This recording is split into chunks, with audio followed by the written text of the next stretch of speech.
Good morning, good afternoon, good evening. Together with Brian Fox from the University of Michigan, and on behalf of the FUST Foundation, the AIUM, and our organizing committee, it's our pleasure to welcome you to our third session of this workshop series on detecting, mapping, and quantifying bubble activity in therapeutic ultrasound.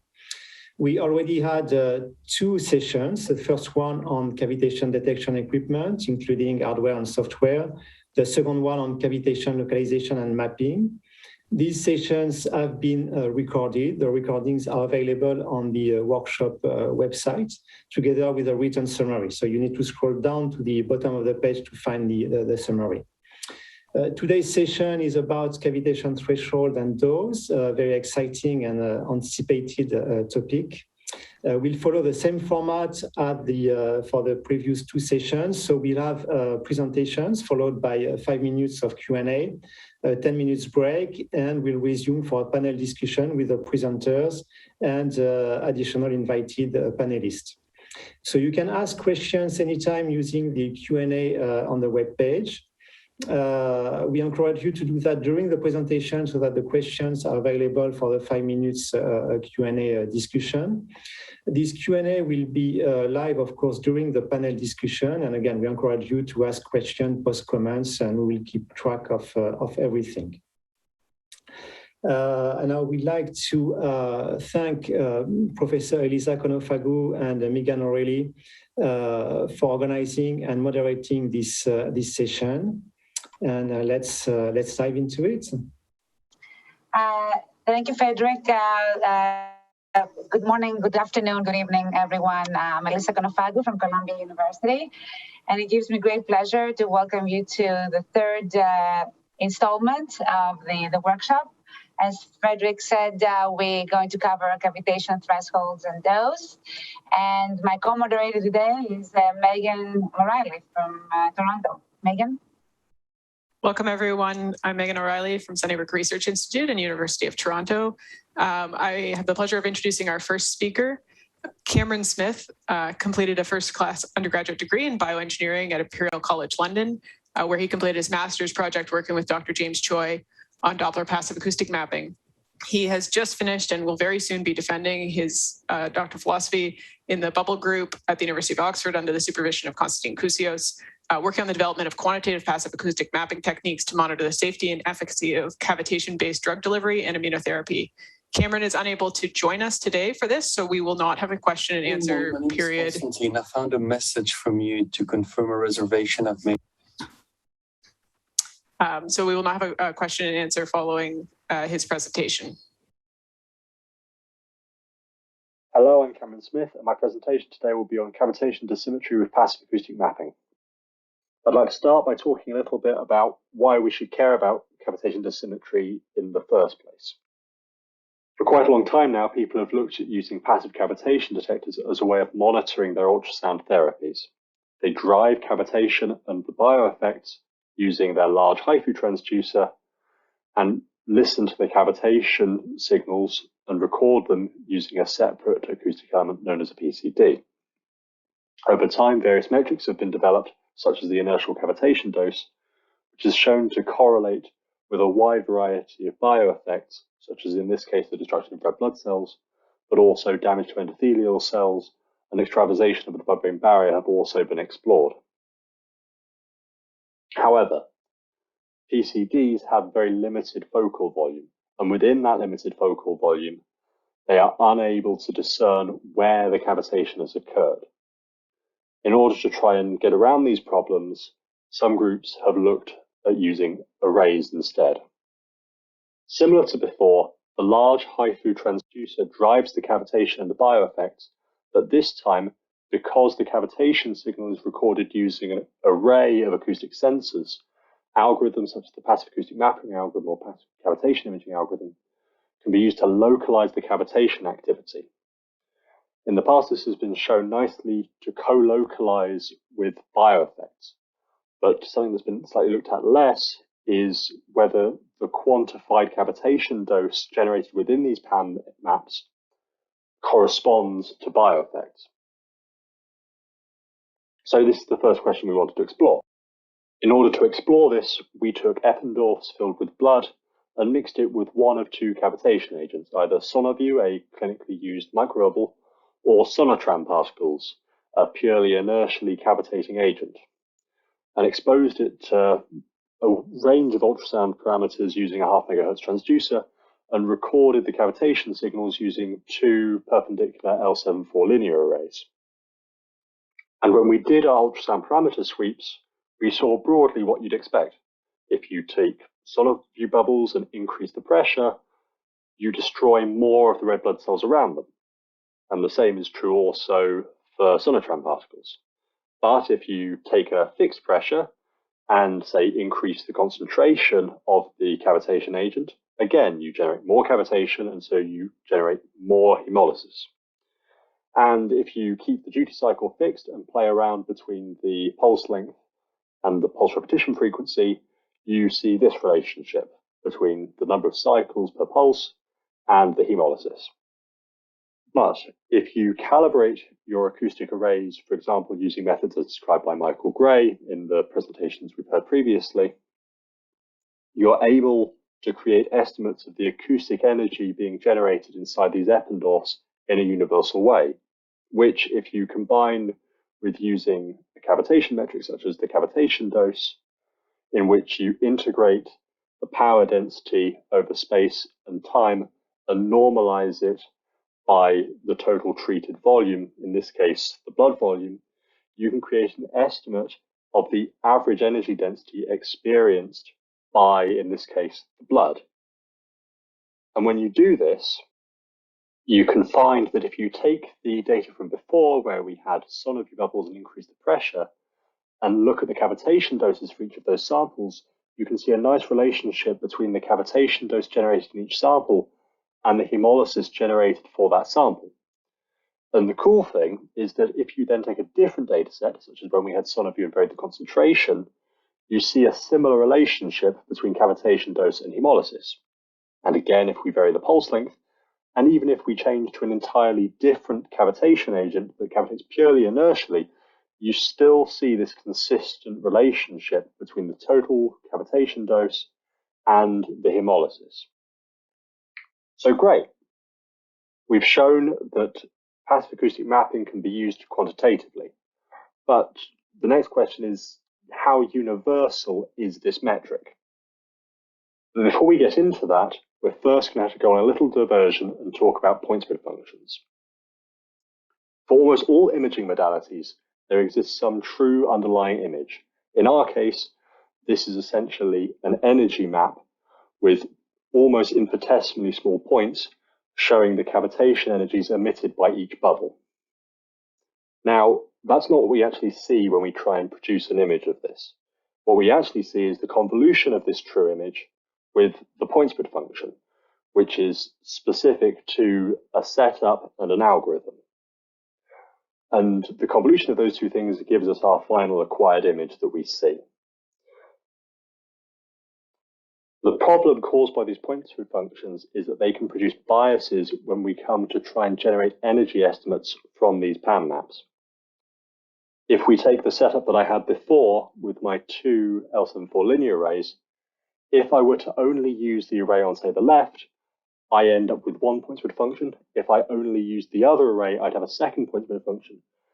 And if I used both of the arrays simultaneously, as I did in the work I showed you previously, you end up with a third quite different point spread function.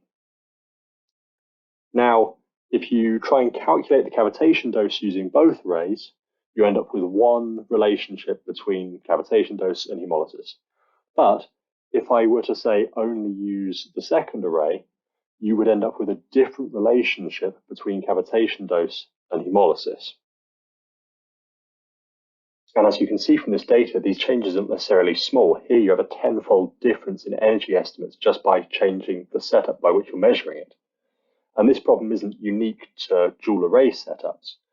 If I were to use a different array, I would have a different point spread function. If I were to be closer or further away from the acoustic source, I'd have a different point spread function. So this can cause some very serious problems, even with perfect calibration, when you're trying to create a universal metric of cavitation dose. Now, how do we go about trying to solve this problem? Well, one thing we can try and do is take the acquired image that we had before, simulate what our point spread function is for our particular algorithm and setup, and use a deconvolution process such as the Lucy-Richardson deconvolution algorithm to try and undo the effect caused by this point spread function. And when we do this, not only do we manage to successfully reduce the noise present in our maps and confining the energy better to the actual true location of the source, as noted by the little red dots here, you also can improve the energy estimates. The numbers in white above correspond to the normalized energy between the energy estimated by the algorithm and the true energy that exists within the map. So the perfect value we're looking for is 1, a value higher than this corresponds to an overestimate, and a value less than that corresponds to an underestimate. Now, even if you change the number of sources, what you find is that TEA will tend to fairly consistently overestimate the energy present within the map. RCB is a bit more complicated. It depends a little bit on how complex the signal is, what exactly your pixel size you've chosen is, whether or not you get an overestimate or an underestimate of the energy. But LRD produces quite a consistently accurate estimate of the total energy within these maps, while also being able to produce images of a similar quality to RCB. An additional bonus of this method is it's computationally incredibly efficient, which means you can get RCB style images at a computational cost far more similar to TEA. But how well does it work in practice? If we take the experimental setup that I had before with my 3 different point spread functions and slowly ramp up the pressure so that I produce cavitation in water at a single location, how much similarity can I get between the energy estimates caused by my different algorithms? Well, if I first look at localization, if you take, in this case, the same data and process it 9 different ways, what you can find is that you get pretty good agreement almost between all the algorithms really about where the location of the source is. And in the case of LRD and RCB, you get a significant reduction in the noise spread around the acoustic source. And when it comes to estimating the actual energy generated by these acoustic sources, you find that if you, say, compare the measurement created by one array compared to the measurement created by the other array, for all 3 of the algorithms, you get pretty good agreement in the cavitation energy generated by these sources, which makes sense, seeing as both the arrays are calibrated and both have similar point spread functions. But if you compare the estimates as generated by a single array compared to the estimates generated by a dual array, you can see that in the case of the LRD algorithm, you still get good agreement, but in the case of TA and RCB, you can get significantly different estimates of the amount of cavitation energies being generated. In this case, this is the log of the estimate ratio, so the perfect number we're looking for here is 0. So to conclude, passive acoustic mapping can be used quantitatively to monitor, in this case, cellular safety, but hopefully this will later be able to be shown to correlate to other bioeffects, similar to PCDs have in the past. This relationship between cavitation dose and cellular safety is independent of how that cavitation dose is being generated, which means if you're, say, in a complex in vivo environment where you don't truly know what the pressure you're generating is, or exactly how much cavitation agent you've managed to get to that exact location, you can still monitor the bioeffects regardless. LRD PAM combined with calibration can allow for universal estimates of cavitation dose and computationally efficient cavitation monitoring. As for challenges to be faced in the future, I think there's still quite a few large problems facing us as a field. For one, cavitation shielding means that because we're only listening to a small proportion of the spherical surface area of the cavitation energy being emitted, we may well not be seeing the full picture, even with the most perfectly calibrated systems and best algorithms. We may still be missing out on a lot of the cavitation that's actually being generated in our complex cavitation clouds. The second problem we have is linear arrays. They're cheap, which is why people use them, myself included, but in a way, they still have some of the problems that PCDs have, but only in one dimension, as we have no idea what's going on in that third dimension, which forces us to make some rather awkward assumptions. I hope that improvements in transducer design will allow for more information to be gathered in that third dimension in future. And finally, calibrated cavitation data is currently quite hard to find within the literature, especially for arrays. But in a way, I think this is actually a great opportunity, because if we as a community decided that we were going to start to calibrate our arrays and then just continue to do the experiments that we were planning on doing anyway, even within over, say, 5 years, we could potentially generate a huge library of cavitation and bioeffect information, which I think could really rapidly accelerate the monitoring field. Thank you for listening to my presentation. Our next talk will come from Dr. Eli Vlasevovich, who's an assistant professor of biomedical engineering and mechanics at Virginia Polytechnic Institute and State University. His research interests include focused ultrasound, non-invasive tissue ablation, cavitation physics, nanoparticle-mediated histotripsy, biomaterials, tissue regeneration, cancer, non-invasive neuromodulation, and clinical translation. Prior to joining Virginia Tech, he conducted his graduate studies at the Histotripsy lab at University of Michigan, and then spent 2 years working at Histosonics on development of histotripsy for liver cancer. Eli is also not able to join us today, and so there will be no Q&A following this talk. Hi, everyone. My name is Eli Vlasevovich. I'm an assistant professor in biomedical engineering and mechanics here at Virginia Tech. I appreciate the invitation to speak at this workshop, and today I'm going to be talking about cavitation generation in intrinsic threshold histotripsy.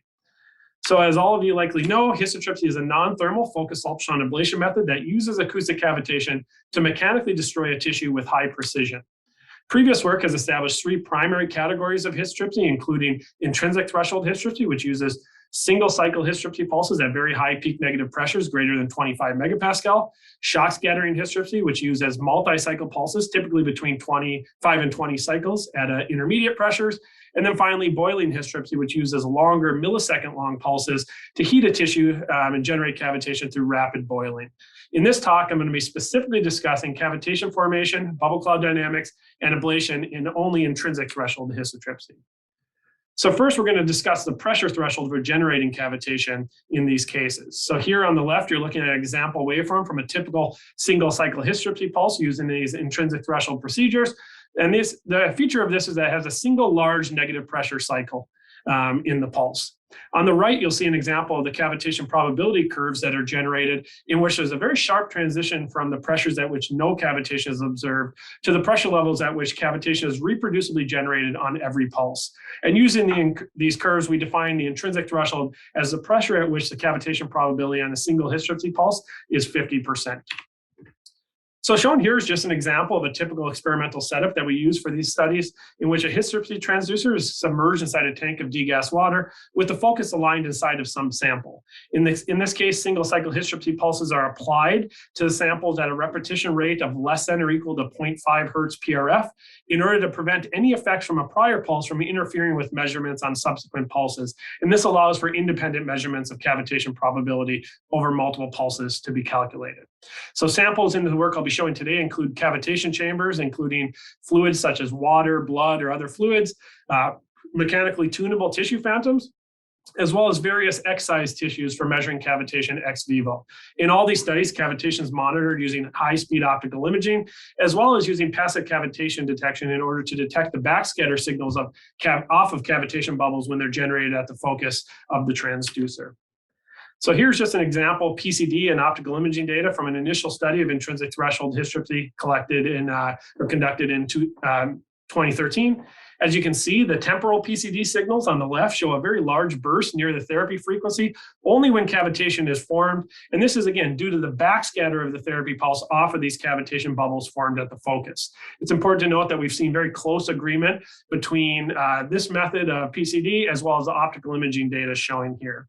And using this approach, we can take the integrated power spectrum of each of these PCD signals and compare across multiple pulses. So here's an example really close to this 50% cavitation threshold. And what you see is you really get this bimodal distribution with these lower, more consistent values indicating the absence of cavitation and the larger variable values being indicative of the presence of one or more bubbles being generated within the focus. So using these detection methods, this initial study in 2013 showed a very consistent cavitation threshold for water and water-based media around approximately 27 megapascals. These studies actually match very closely with reports from other groups around this time that measured cavitation thresholds in water of about 25 to 28 megapascals when using short single cycle pulses.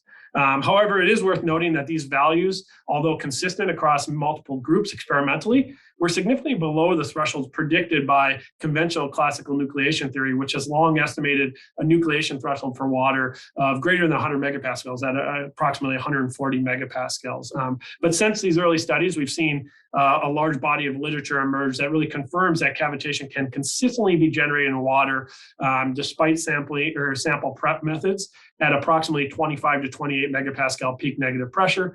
And this threshold appears to be an intrinsic property of water rather than being due to any impurities or cavitation nuclei. One final note on this early 2013 study is that it showed that media that were not primarily water-based had significantly different thresholds. So this ranged from adipose tissue at 15 megapascal peak negative pressure up to things like olive oil, which had thresholds higher than at least 36 megapascal. So since that seminal study in 2013, there have been a large number of other studies that really built on this work to investigate intrinsic thresholds under different conditions. So for instance, the images here are taken from a study comparing the effects of temperature on the intrinsic threshold of water, results showing that bubble clouds generate at all temperatures. So this similar, really distinct cavitation threshold behavior, but the threshold reduced as a function of temperature following predictions. So here you can see the cavitation probability versus pressure curves for this study, with results showing a nearly monotonic decrease in the cavitation threshold as the temperature was increased from 10 degrees Celsius to 90 degrees.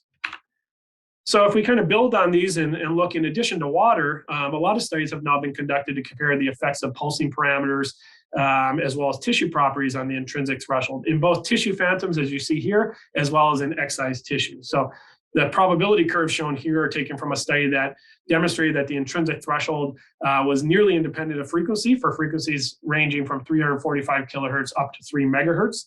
In addition, this work concluded, this work was also done in mechanically tunable agarose tissue phantoms, as you can see within each of these plots. And this showed that the intrinsic threshold was actually independent of the stiffness of the tissue phantom, and that it didn't impact the actual cavitation thresholds. Repeating these studies in excised tissues, this was also done in order to show that in real tissues, in this case liver, tongue, and tendon, that these results from the tissue phantoms was consistent, and we saw the same results where intrinsic threshold nearly independent of frequency and completely independent of the tissue stiffness. So finally, it's important to note that a large number of other studies have now been conducted looking at a range of other parameters, including transducer properties. For example, this is from a study looking at the effects of transducer F number on the Histotripsy intrinsic threshold, with results again showing that the intrinsic threshold is independent of transducer F number. So altogether, these studies have really showed that this intrinsic cavitation threshold for water and water-based soft tissues, when using these single cycle pulses at low repetition rates, is really incredibly consistent for water-based soft tissue in this range of approximately 25 to 28 megapascal peak negative pressure. So in addition to the cavitation threshold studies, I want to change gears and talk about our work investigating or really characterizing the bubble clouds that are generated in intrinsic threshold histotripsy. So looking first at the pressure levels that are immediately above the intrinsic threshold, we've seen that Histotripsy can reliably generate single or very few bubbles in the focal region. So the results shown here are looking at the effects of frequency on bubble expansion, at this case right above the threshold with single bubbles. So we see reduced bubble expansion at higher frequency, and this has been shown to be due to the shorter duration of this applied negative pressure within the pulse at higher frequency. In addition, as you move from left to right here, you can see as we increase the stiffness of our tissue phantoms, we significantly decrease the bubble expansion. We look at this in a bit more detail here, comparing the radius versus time curves for each of these conditions. Again, you see that the bubble expansion is enhanced at lower frequency due to the longer applied negative pressure phase. And we also see that we have larger bubble expansion in tissue phantoms with lower Young's modulus. So to complement all of these experimental studies that I've been showing, it's important to note that multiple groups have developed analytical and numerical models that show close agreement with the experiments, at least for single bubble dynamics. For instance, as you can see in the top row here, Ken Bader and his group have developed analytical models to predict bubble expansion that match well with experiments across a wide range of parameters. In addition, if you look at the bottom row, Eric Johnson's group at the University of Michigan and others have developed single bubble numerical models. And these are, the Johnson group has developed models of bubble expansion viscoelastic media that can simulate really well. If you see in the image on the left, they simulate this really distinct intrinsic threshold behavior. But this is only observed when we're using initial bubble radii less than approximately 5 nanometers, with the best agreement for our min values of approximately 2 to 3 nanometers. So based on this, these models have led really multiple groups to propose that there's a ubiquitous collection of nanoscale cavitation nuclei that are intrinsic to water and responsible for this intrinsic thresholds that we're observing experimentally. Although I do think additional work remains in order to conclusively characterize the physical nature of these cavitation nuclei that are responsible for nucleating bubbles in intrinsic threshold histotripsy. I do want to mention that in addition to simulating the threshold and bubble expansion, these models can also be used to predict the stress and strain imparted on various tissues, with the results currently supporting our working hypothesis that the enhanced expansion of these of bubbles under a different condition induces larger strain and can enhance tissue ablation if you get larger bubble expansion. So ultimately, continued development of these models, as well as those in development by other group, are really essential to improving our understanding and our ability to predict cavitation damage from histotripsy in different tissue types. So as we move beyond the single bubble case to higher pressures, we actually see, as you can see here in both rows, moving left to right, that the results demonstrate that as we increase the pressure, the location and size of the bubble cloud predictably matches the region of our focus that's above the intrinsic threshold. So this results in larger bubble clouds predictably being generated as you increase the applied peak negative pressure. Also, if you compare the two rows here, we see that the bubble cloud size does not appear to change with increasing the stiffness of the media. However, the size of the individual bubbles in the cloud do decrease in stiffer tissue phantoms. This is very similar to what we saw with our single bubble analysis. So due to these features, it's now been fairly well established that bubble cloud size and location in these procedures is predictable based on the region of the focus that's above the intrinsic threshold. So as you can see here, we can predict that the bubble cloud dimensions using this approach can be predicted based on the measured pressure fields and comparing the region of these pressure fields that exceed this intrinsic threshold. So we can also analyze our optical imaging to look at things like the number of bubbles in the cloud and the density of the bubbles, which is also important for predicting ablation efficiency, as we'll see later. But as an example of this, I'm going to show just a couple of examples from recent data from my group that's looked at the effects of frequency on bubble clouds generated in intrinsic threshold histotripsy. So looking first just at examples of these bubble clouds at 500 kilohertz, 1 megahertz, and 3 megahertz, we actually see that we get larger bubble clouds at lower frequency, as you'd predict from the beam profiles in the respective cases. If we compare the experimentally measured bubble clouds to those predicted by just taking the regions of the 1D beam profile above the intrinsic threshold, we see very close agreement between the predicted and measured bubble cloud dimensions at all frequencies. And this is very similar to other intrinsic threshold studies that have been done and confirms kind of the predictable nature of these bubble clouds. If we look at the number of bubbles in the cloud and use that to calculate the density of bubbles within the cloud, we actually see that higher frequency showed a higher density of bubbles within the bubble cloud.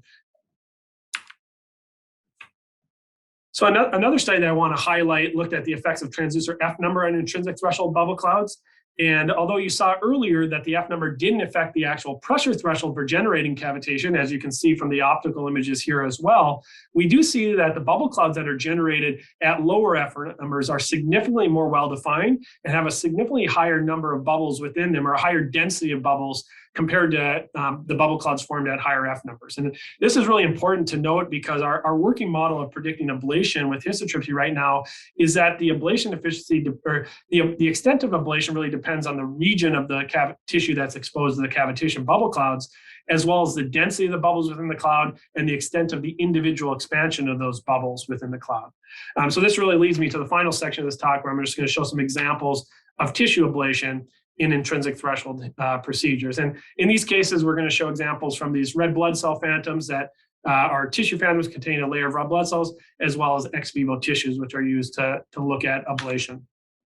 So the first study to really thoroughly characterize ablation generated in intrinsic threshold histotripsy was conducted in 2014, as you can see here. And it really demonstrated that histotripsy can produce precise and predictable ablation in both red blood cell phantoms, as well as ex vivo tissues, in the region matching the portion of the focus above the intrinsic threshold. So this type of really precise ablation is often referred to as microtripsy in the literature, which is a feature of these intrinsic threshold pulses that use single cycle pulses and can generate this really high precision ablation.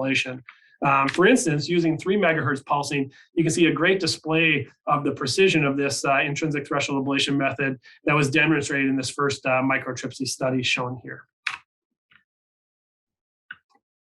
Similar results have been observed in subsequent intrinsic threshold studies, including our recent work in comparing frequencies. So based on our working model that I mentioned, we expect lower frequency might be more efficient at ablating tissue due to the higher expansion of individual bubbles within the cloud. However, because there's a higher density of bubbles at higher frequency, there's kind of competing factors at play. So our results ultimately show that higher frequencies produce, or really all frequencies produce precise and complete ablation, matching this region of the focus above the intrinsic threshold. But we did see a slight increase in the efficiency of ablating a single focal volume at lower frequency. And our hypothesis is due to the larger bubble expansion in these cases. If we look at the effects of F number on ablation, we actually see a much larger difference in the efficiency. And this is shown here in these 4 videos being played. And we see that a significant decrease in the ablation efficiency, and also really less well-defined ablation zones that are generated at higher F number. So this really highlights the need for improved bubble cloud models that can predict bubble cloud density and other characteristics that are relevant to tissue ablation under different conditions. Finally, it's worth noting that our results from multiple ablation studies ultimately suggest that the number of pulses required to ablate tissue is going to be dependent not only on these pulsing parameters, but also on the tissue type, with stronger, more fibrous tissues requiring a higher dose or number of pulses in order to generate complete ablation. So to summarize, we see that the cavitation threshold is nearly independent of tissue stiffness, frequency, and F number, but decreases at higher temperatures when using these short single cycle histotripsy pulses. The bubble cloud behavior shows that with single bubble analysis that we see that stiffer tissues impede bubble expansion and thereby limit the strain we can apply to different tissues. Bubble expansion and strain are increased at lower frequency, and the bubble cloud dimension is really the characteristic feature of this type of ablation, is that you can get a precise bubble cloud in ablation that's formed matching the region that's above the intrinsic threshold. And ultimately, we see from our various studies that the ablation efficiency is going to depend on the density of the bubbles within the cloud, as well as the expansion of the individual bubbles and the type of tissue you're ablating. So although we have excellent evidence, I think, to suggest that these results will translate in vivo, I do want to mention, I think future work remains needed in order to thoroughly characterize that this translates in vivo in different tissue types. In addition, it's important to note that all the results I showed today are done under really specific conditions in which histotripsy is applied at very low repetition rates, and that's what we use to define intrinsic thresholds. However, future work should really be used to improve our understanding of cavitation, nucleation, and bubble cloud dynamics at higher PRFs, when residual bubbles from prior pulses can significantly complicate these results. So what I'm showing today is really relevant to this intrinsic threshold case of single cycle pulses at very low repetition rates. And finally, I want to repeat that I do think we have a need for more advanced bubble cloud models that can take advantage of really understanding the predictable nature of intrinsic threshold histotripsy and improve treatment planning methods for the treatment of specific tissues. So thank you all for listening. My apologies for any potential omissions due to the duration of this talk, but I want to especially thank a large number of people whose work has contributed to our understanding of cavitation, nucleation, and histotripsy, as well as those who are currently conducting exciting research to further expand our understanding of cavitation thresholds, bubble dynamics, and ablation. So I look forward to interacting with all of you as we continue through this workshop series, and I hope you have a great day. Thank you. Thank you. And as we said in the beginning, the two speakers that just concluded, if you're joining us now, they cannot take Q&A because they're not here with us today. However, we are continuing with the next few speakers, and they're all here. We're very lucky to have them. So please, if you have questions, put them in the Q&A, and we'll follow the regular format of answering the questions right after the speaker. So the next speaker is Professor Harley Liu from National Taiwan University in Taipei, in Taiwan. Harley Liu received a PhD in electrical engineering from the National Taiwan University. 2004 to 2005, he was a research fellow at Brigham and Women's at Harvard Medical School, and he's currently professor in the Department of Electrical Engineering at National Taiwan University. Dr. Liu is currently continuing research in ultrasound thermal therapy and treatment planning, simulations, and he has over 130 peer-reviewed papers and over 40 worldwide patents. So let's roll Harley Liu's presentation. First of all, I'd like to thank the AIUM and the Focused Ultrasound Foundation to organize such a wonderful workshop. And my name is Harley Liu from National Taiwan University. So today I would like to share some understanding right now we have about the threshold and the cavitation-based manipulation for the Blabberingberry opening. So 98% drugs right now cannot penetrate CNS capillary due to the tight junction structure, also we call the blood-brain barrier. However, so far, people already know that ultrasound can become a promised means to transiently open the barrier for CNS drug delivery. But before this technology can widely translate into human use, some definite confidence information we probably need. The first one is, does any threshold to open the blood-brain barrier exist? And does there any indicators that can help to monitor the blood-brain barrier opening? And last is any kind of means that can help to control the blood-brain barrier opening stably. So I will give some summary and overview of what people has been done and for your reference.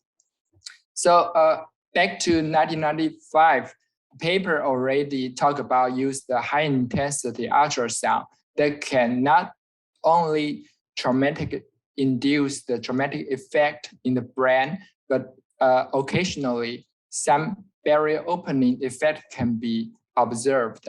However, since traumatic effect always accompanied with the barrier opening, so the clinical impact is limited.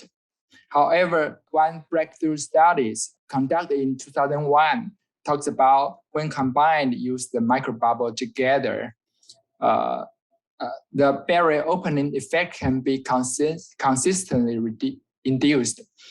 However, this time the ultrasound intensity can be reduced 2 to 3 orders.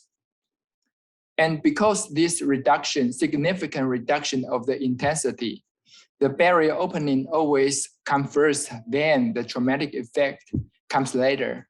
So it has high possibility to induce the intact barrier opening effect without cause any traumatic effect. So people also interested about based on these first publications, more and more people get involved in this research area. So more and more data comes out, and people find the first thing is as the frequency goes high, the pressure to open the barrier goes high also. But a paper published in 2008 talks about when you transfer this frequency and exposure level to mechanical index, you probably see a very nice match about 0.46 mechanical index that can represent a stable cavitation, stable Blabberingberry opening effect. And this berry opening effect also confirmed again in our 2016 papers. We summarize different labs, what they have been done, and we put the data together, and we see if we use the 0.6 mega mechanical index as a line, you can see there is a very clear cut between the traumatic barrier opening effect and the intact barrier opening effect. That means use the mechanical index as a threshold is quite possible. And people also interested to understand what is the effect of the microbubble volume and the microbubble size. So in the paper published in 2009 talks about different microbubble concentration indeed can induce a different degree of the barrier opening. However, this paper also reports a very similar threshold to open the barrier was found, and talks about the microbubble size. In Columbia group, they conduct a series of research about the monodispersed bubble. And it was found that the monodispersed bubble seems need a little bit higher pressure level to open the blood-brain barrier. And this has been confirmed again in the recent paper published in Toronto.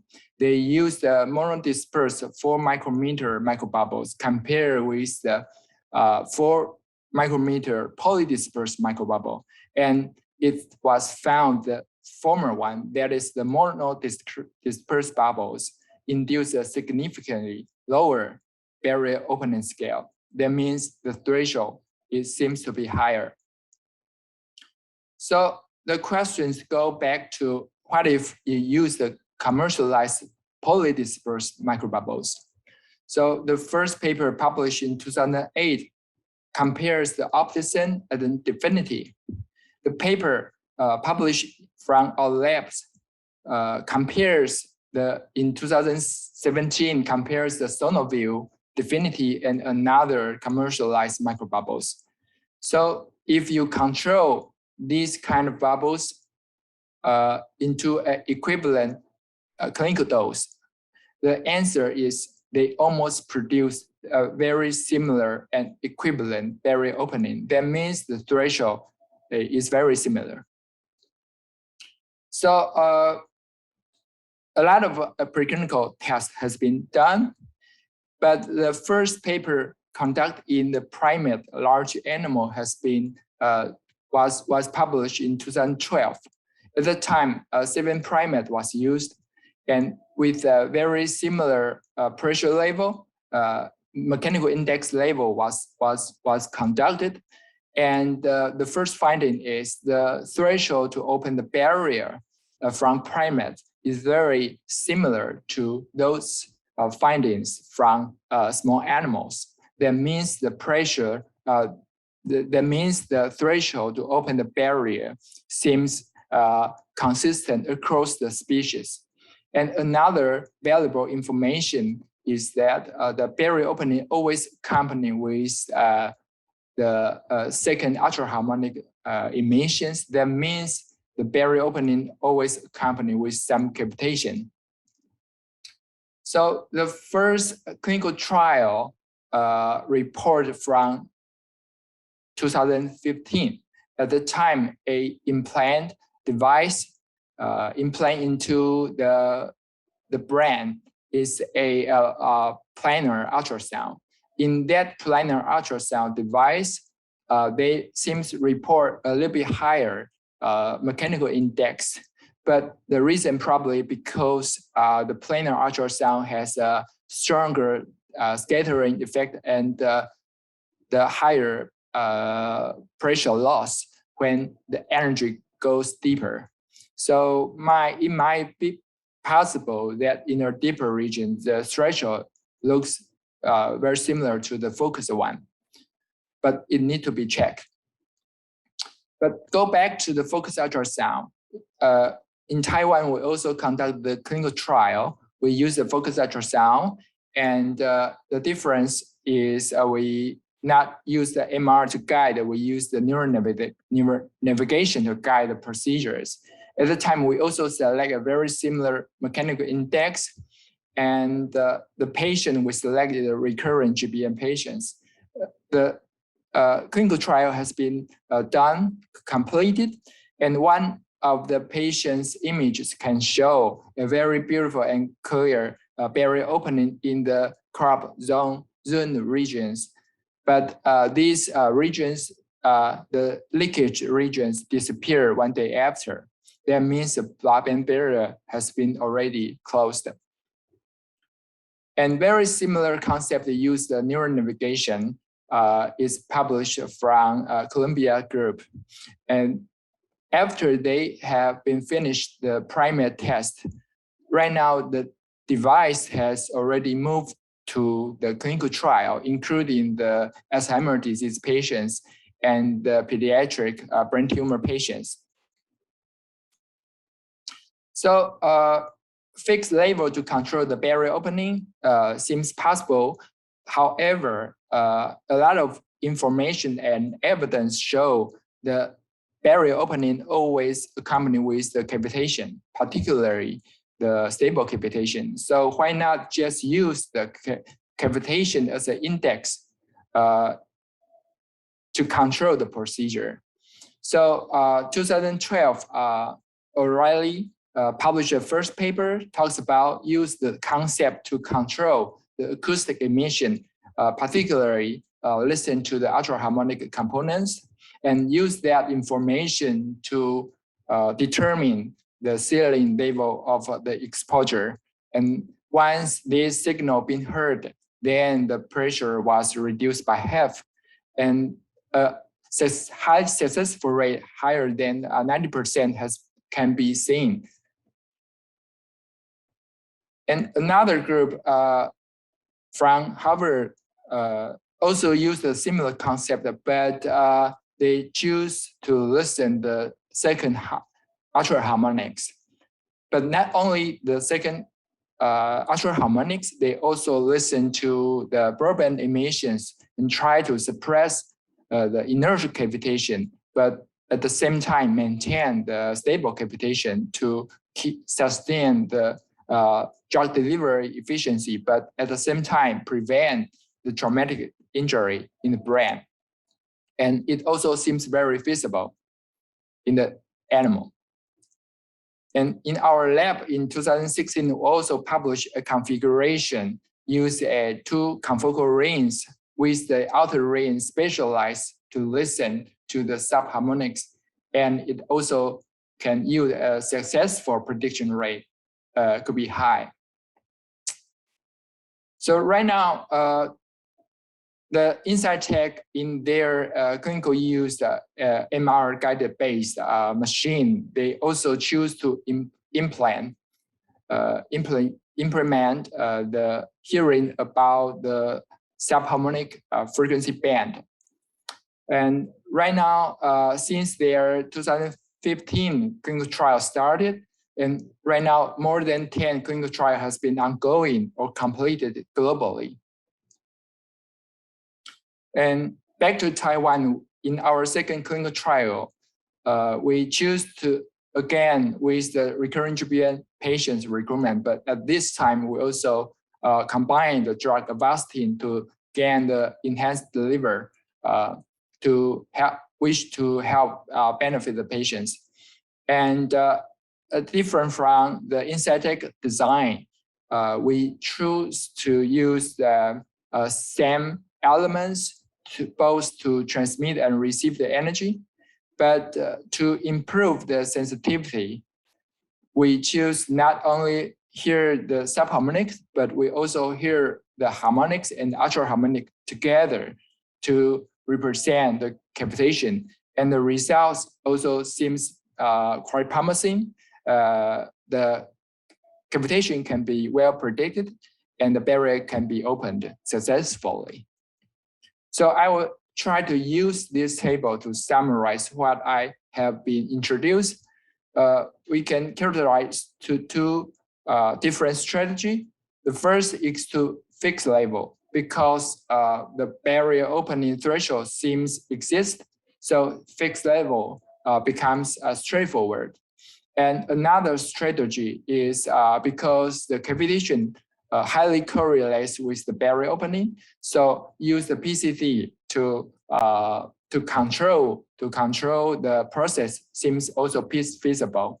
So both strategies right now already both move from the preclinical stage to clinical stage, and different platforms and support different kind of strategies. But both these seems work. So in summary, if one possibly thinking about a fixing power level scheme, a suggested threshold level probably belongs to 0.4 to 0.8 mechanical index in a commercialized microbubble use. The process is straightforward and simple. However, you need to be aware that the transcranial efficiency and you need to choose the treatment planning software right to well predict the transcranial efficiency of the pressure. However, if you use the PCD-based power control scheme, you probably don't need to worry about this because it can tailor tune the sonication level to warrant the barrier opening effect. Different kinds of the PCD was designed until now, including the subharmonics, harmonics, or even the ultraharmonics, can all serve as the effective indicator. However, so far, it's quite challenging to define a dose or threshold concept of using this kind of strategy because different transducers contains different performance, sensitivity, and bandwidth. So you need to aware of this unified things, how to define a dose and threshold when you use the PCD-based control to open the Blabberingberry. So with that, I would like to thank for your attention. Thank you so much, Harley. That was an excellent presentation, and I could see painstakingly putting together multiple years of work of multiple groups. So thank you for that. We're going to have a couple of questions from the Q&A. So the first one is, I think it's not related to your work, but I don't know if you want to comment on the inertial cavitation suppression that I think you mentioned from the Brigham and Women's group. How did it comment on that, please? Yeah, I think, thank you, Elisa. About the inertial cavitation, people right now has some consensus that definitely it will come together with the stable cavitation, but it matters how much of the inertial cavitation been happening. So controlling the stable cavitation always be the primary. But as the inertial cavitation goes on, we might be aware and concerned that it might cause some tissue damage.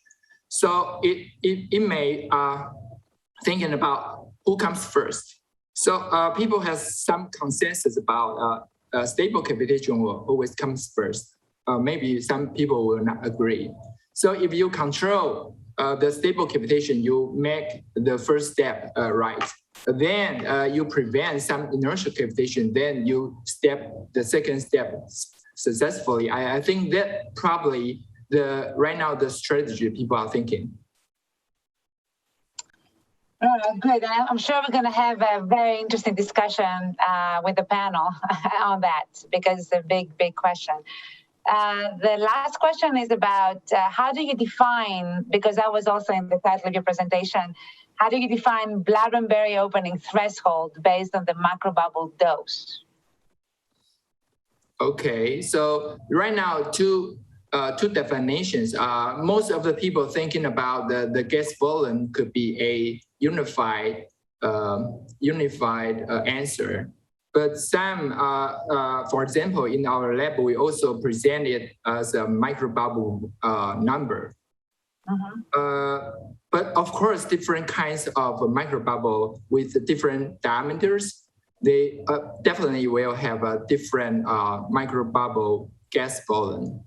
So, but two kinds of answers may exist. So I'm not pretty sure both are good or some are wrong. Maybe we can leave for more discussion in the later. Yeah, that's a very interesting question about the dose obviously being something that in the BBB opening, especially since the mechanical index is so low, and it enters into the imaging realm with contrast. So therefore, as we know, most of us use contrast agents that are used in imaging. So then how do you go from clinical dose to higher dose and how this affects your opening? That's something that we can also discuss at the panel. Yeah. So thank you again. Thank you. I will see you at the panel and thank you for your presentation. Thank you.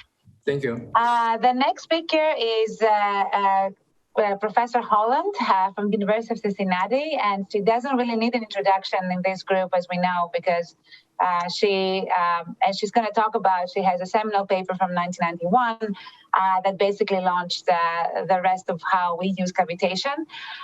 She serves as the scientific director of the Heart and Lung Vascular Institute, which is a key component at the University of Cincinnati College of Medicine to align with the same university's health efforts around research, education, and clinical programs. She's a fellow of the Acoustical Society of America, the American Institute of Ultrasound Medicine, the American Institute for Medical and Biological Engineering, and the executive leadership in academic medicine. She's also editor-in-chief of Ultrasound in Medicine and Biology, which is the official journal of the World Federation of Ultrasound in Medicine and Biology. Please roll her talk. Thank you. First of all, thanks so much to Elisa and Megan for inviting me to talk this morning about thresholds for thrombolysis and drug delivery. So first of all, from my perspective, you really need nuclei for the nadir of the cavitation threshold. There's a beautiful paper that was first authored by Klazina Koyman and a group of other people, including Megan, that are on this workshop this morning. And we've taken a deep dive in terms of development of ultrasound responsive cavitation nuclei for therapy and drug delivery. And why is this so important? Well, from my perspective, when I was a postdoc many years ago, I did some theoretical calculations that were the underpinning of the mechanical index.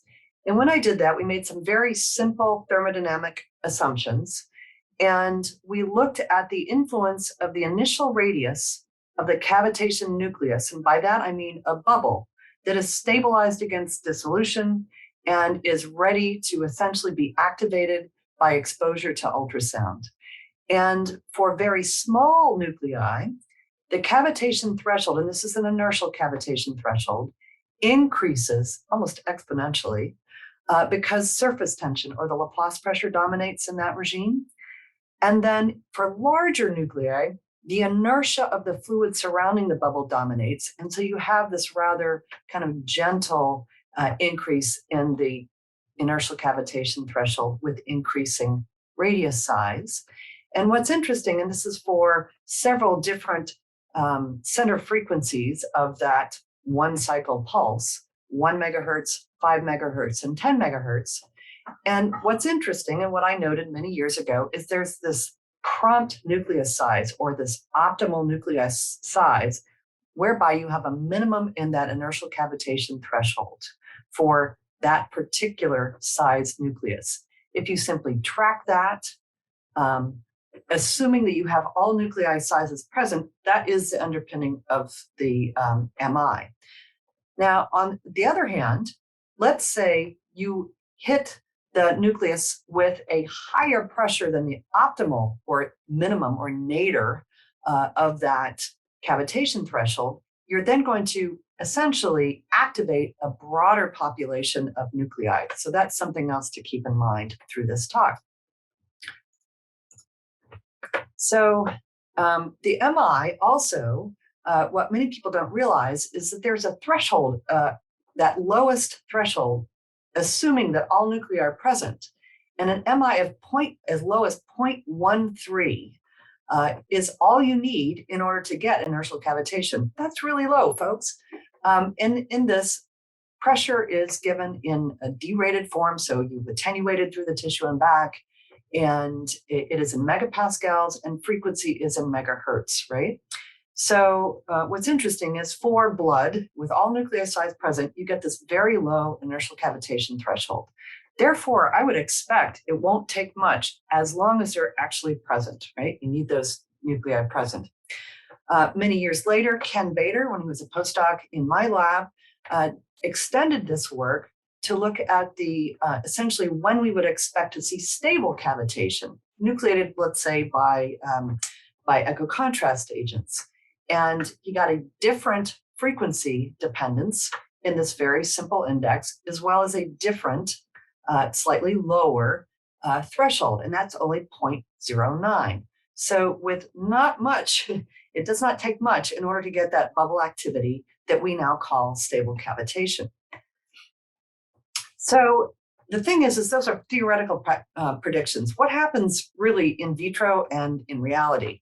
In reality, now Kirti Radhakrishnan, when she did her graduate work in my lab, she then looked with an in vivo flow phantom and looked at stable and inertial cavitation thresholds that were nucleated by flowing DEFINITY using a standard clinical diagnostic ultrasound pulse at a center frequency of 6 megahertz. And when she did that, she essentially, you can see it's weak function of pulse duration, kind of just weak, but these cavitation thresholds, this peak rarefactional pressure, are about twice of what we would expect, or maybe close to what we'd expect based on Ken Bader's prediction of when we would see stable cavitation, and my prediction when we would see inertial cavitation.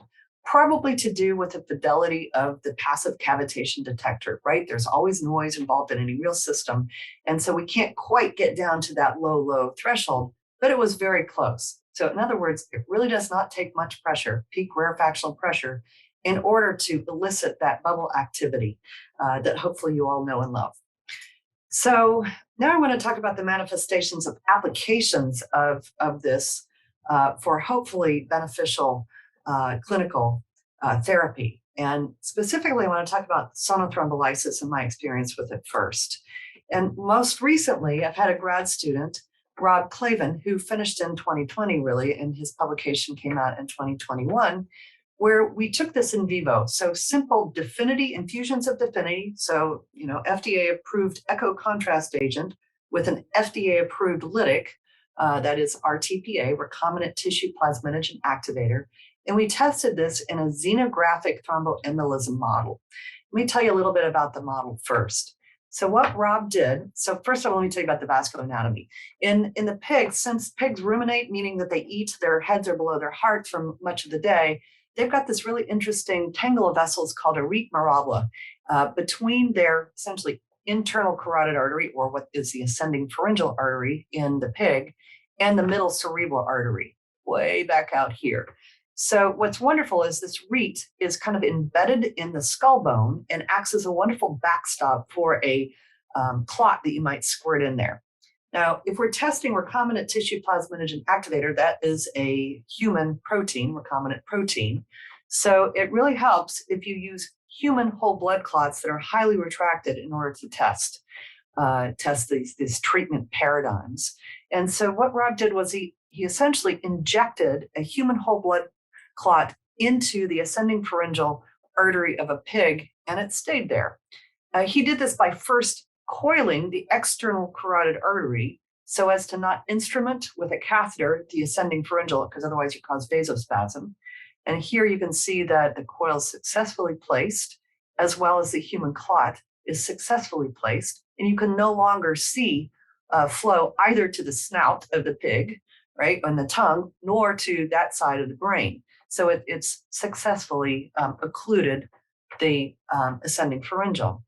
And this would be a typical, say, 2-hour treatment with TPA through a multi-site port catheter. And you can see he has restored the blood flow. And this is typically graded in terms of an MTISI score. It clinically, in other words, flow matters, doesn't have to do with the mass loss of the clot. It really matters how much blood flow you're getting to that part of the brain.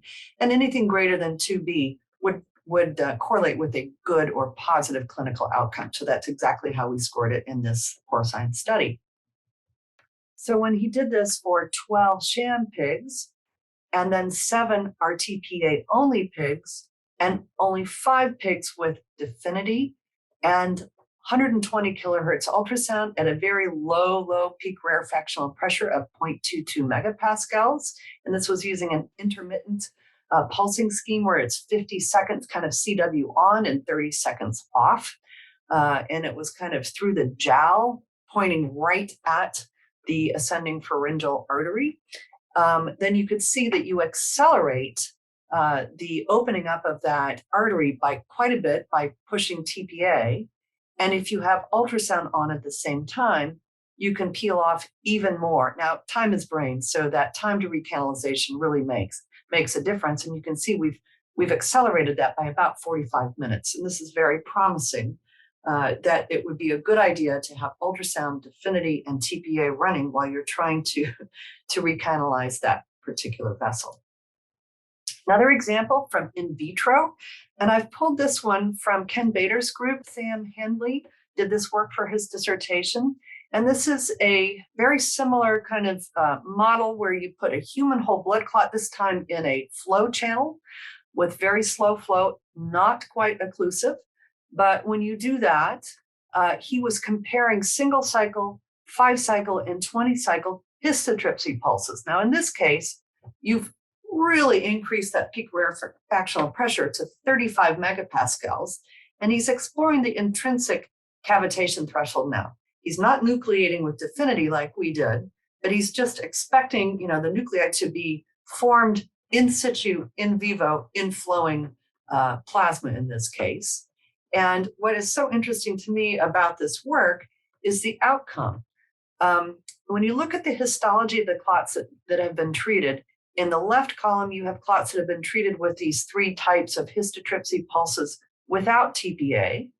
And in the right, this is kind of a clinical, little slightly lower than clinical dose of TPA flowing by that clot. And what's so very interesting is that with only the mechanical disruption of the bubbles, you still have lakes of fibrin that are present, and they're demarcated by the arrows here. So though you can essentially rid the clot and cause hemolysis, rid the clot of the red blood cells, you don't rid it of the fibrin much. And so you still need the lytic on board in order to treat the fibrin mesh. So this really needs to be done in a combinatorial manner with TPA and the bubble activity. So I guess one of the themes in my talk today is that we will always expect there to be a need for the drug in order to get that beneficial clinical benefit that we're looking for. So now I'm going to turn to ultrasound-mediated drug delivery and tell you a little bit about a project that we've been working on with Boston Scientific and University of Texas in Houston in order to use the ecosonic endovascular system in order to deliver both an echo contrast agent and a drug, in one case separate, where you would have DEFINITY and a separate drug, let's say a lytic or an anti-inflammatory drug, or you combine the two into a designer bubble, really, where you would put pioglitazone on an echogenic liposome and then deliver it through this catheter system. It's designed to have drug delivery holes, essentially all the way down, kind of spiraling down the catheter, as well as an inner core with 12 transducer pairs right down the core, right, that are functioning at about 2 megahertz, 2.25 megahertz. Okay, so that's the design, and you can see it has kind of a clover leaf pattern of ultrasound, in that you can exceed the threshold of cavitation in kind of 4 clover leaf patterns, as well as deliver the drug. And of course, Kevin Hayworth and Sonia Kennedy in my lab were very instrumental in getting the data that I will share today. And so what we wanted to do, the objective of the study was to explore the location and the amount of stable and inertial cavitation from DEFINITY, or this designer microbubble, this echogenic liposomes that were loaded with pioglitazone. So we infused the therapeutic and the DEFINITY or the echogenic liposomes while the ultrasound was on for about 2 minutes, all the while doing a pullback so we could see the activity over each and every pair. And what's nice is that we could turn off the first 6 pairs so as to get plenty of nucleation sites and then look at that bubble activity over the last or the distal most 6 pairs of transducers. So, and basically we did this because we know that DEFINITY or these echo contrast agents are perfect nucleation sites for bubble activity. So Kevin has developed this wonderful passive cavitation imaging system using a linear array where we can essentially listen very carefully, passively to what the bubbles are doing. We can look for the odd harmonics or the ultra harmonics in order to essentially say that that's stable cavitation, or at this increase in broadband that we call inertial cavitation. And we're only plotting that which is in excess of the stable cavitation. So when we plot stable cavitation, we subtract the background that is the inertial cavitation. So it's only that which is in excess of the inertial cavitation already, and that's a fine detail. We used a flow phantom in order to do that with a pullback device. So I can show you these wonderful composite movies where I realized that that red and green are not great for people that are colorblind, but this particular red and green is chosen such that colorblind individuals can still appreciate the difference, though they may not see the same thing I do. Red lights and green lights work for the masses as well for the same reason, depends on that careful choice. But what's nice is when you combine red and green, you get yellow in this composite imaging. So you can see essentially how much of both types of cavitation we get. This is at a fairly low output, 9 watts, which had the calibration that I showed you in the previous slide. And so with both DEFINITY and ELIP at that low output, we can sustain bubble activity for the entire 2 minutes as we pull the catheter back in front of the passive cavitation detector array. And you can see very clearly 6 essentially peaks corresponding to each of those 6 active transducer pairs. So if we do this for a number of amplitudes, now we're obviously above the cavitation threshold. What is kind of surprising to me is, as predicted, the inertial cavitation and stable cavitation thresholds are fairly close. Therefore, we always get a little bit of both. It's not like you can dial in one or the other, particularly at low amplitudes, 9 watts, 18 watt drive, and 47 watt drive. As we get above the 2 cavitation thresholds, you can see that you get inertial cavitation at the expense of some of the stable cavitation, because that stable cavitation has dropped a little from the 18 watts. So this was kind of a surprise to me. And then I always thought of inertial cavitation as destroying the bubbles and making them go away, and it would be hard to sustain inertial cavitation for a long period of time, say 2 minutes. But in fact, that's not true. You can get a bit of both. And with the echogenic liposomes, we got a little bit less, several orders of magnitude less cavitation nucleated, but nonetheless, we did get some. So the key takeaways from my talk today are, it's not really all about the threshold of cavitation. It's maintaining the bubble activity throughout the entire infusion of that drug or lytic that you're trying to get into the circulation. I think I'm hoping today we can discuss a bit about what happens above the cavitation threshold, particularly with respect to beneficial and deleterious bioeffects. And really, is it a Goldilocks problem, or is more cavitation better? Enough said. And really, to answer these questions, I think we need to get beyond cavitation detection and imaging and really partner with experts in vascular biology, thrombolysis, and clinical treatment of cardiovascular disease. With that, I'd like to acknowledge funding from NIH, and thank you very much for your attention. Oops. I'm frozen for some reason. Hi, thank you, Christy. That was extremely interesting, and thank you for this really nice overview over 30 years or so. We're going to take a couple of questions from the Q&A. The first question is about it will be interesting to hear how these very low thresholds, I think it was the first part of your talk, the previous talks relate to what we heard earlier as a threshold for the bubble clouds in histotripsy. Seems to be a very large difference. It is true that we have orders of magnitude of pressure. So maybe you can talk about the differences there. Well, it's all about the nucleation, as I said in the beginning of my talk. It's whether or not you have exogenous microbubbles, such as an echo contrast agent. If you're relying on the intrinsic threshold, then you're relying on pockets of gas that are sequestered in tissue. And it really makes a difference how hard you have to pull on that tissue in order to move the tissue out of the way to create bubble activity. So the question is, what happens if you combine instead? Now, Definity and other echo contrast agents are approved for the venous side, not necessarily the arterial side. So in order to enable that combination, I think there needs to be more bioeffect studies in terms of the impact of use of echo contrast agents on the arterial side. That's the first step that needs to happen. So probably most of my comments will be on commenting what I think needs to be done next. I think that needs to be done next. All right, everybody has their own priorities, and we're going to address that at the panel. The last question was on the big animal model. Was there an ultrasound-only positive control for the study? And also any thoughts on the effects of macrovascular occlusion shown critical in myocardial reperfusion studies? Yeah, so this was in the brain, not in the heart. And most of those studies have been done in the heart. First part of the question was, remind me. The very low thresholds. Ultrasound only. Yeah, ultrasound only. Yeah, we did TPA only. We did not do ultrasound only because in absolutely all of my in vitro studies, we have not seen impact of Definity and ultrasound without the TPA on board. And that manifests itself in some of the beautiful histotripsy data that we saw today. You really need the lytic on board. So no, I think that would be a waste of a lot of money and a lot of time if we brought that into a pig. So no, we did not do that. I know the world and the reviewers keep demanding that of me, but I really trust in everybody's data.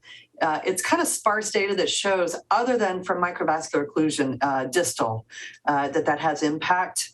And this is not, I noticed that I called it a thromboembolism model. I did not call it an ischemic stroke model. That's because this vessel is extra outside the brain, and it does not cause ischemia necessarily in the same way. And so we did not assess distal sites and so forth. We were only focused on the flow scores. Got it. Yeah. Well, thank you again. It was extremely interesting, and we'll see you at the panel. And I'm going to let Megan introduce the last speaker of the session. Okay, well, I'm very pleased to introduce Dr. Adam Maxwell, who is an research assistant professor in the Department of Urology and a member of the Center for Industrial and Medical Ultrasound at the University of Washington. His research interests are in nonlinear acoustics, acoustic cavitation, and therapeutic ultrasound, particularly non-invasive mechanical focused ultrasound therapies such as histotripsy and burst wave lithotripsy. He is the recipient of the Bruce Lindsay Award from the Acoustical Society of America and the Frederick Lizzie Early Career Award from the International Society of Therapeutic Ultrasound. Please roll the video. Hello, everyone. I'd like to thank the AIUM and FUSF workshop organizers for the opportunity to speak about some of the characteristics of bubbles in multi-cycle histotripsy therapies. Histotripsy is a non-invasive procedure to mechanically ablate tissue by focused ultrasound-induced bubbles. In particular, it creates large bubbles or a dense cloud of bubbles at the focus of a transducer to produce a macroscopic lesion in the target tissue. This talk will summarize some of the findings on the pressure needed to form these bubbles, their dynamics, and how these topics relate to the ablation of the tissue. There are several methods to produce this effect, and one method was discussed earlier in this session using very short pulses of ultrasound based on intrinsic cavitation nuclei. However, other forms of histotripsy have been developed, including shock scattering histotripsy, which also incites a dense cloud of cavitation, and boiling histotripsy, which uses localized thermal effects to create large-scale explosive boiling that leads to similar tissue fractionation.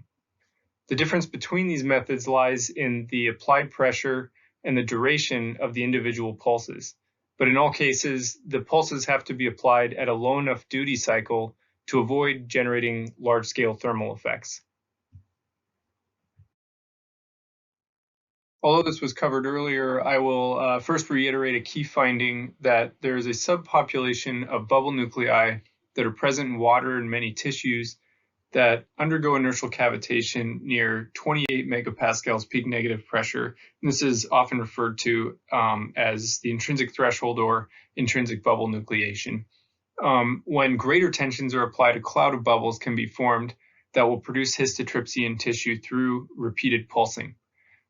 This method requires highly focused or large transducers, and there are many applications where such focal pressure levels can't be easily applied by the incident wave because of limitations of the acoustic window or the propagation path.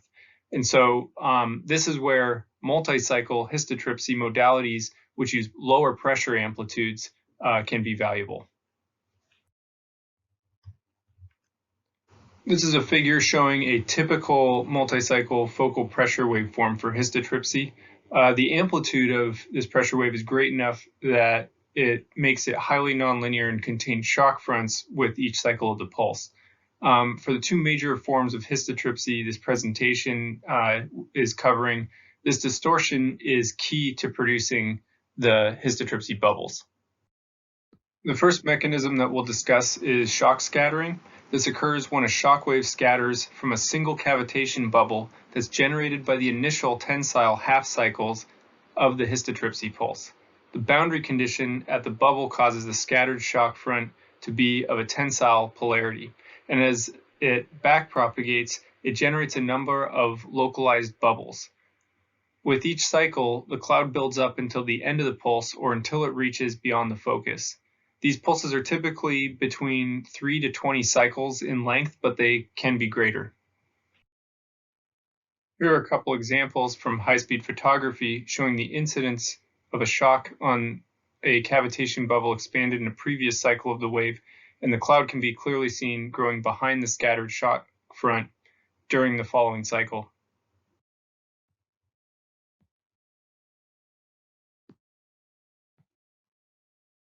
This sequence shows the growth of the cloud during each of 4 cycles, each cycle producing a new layer from scattering from the previous cycle.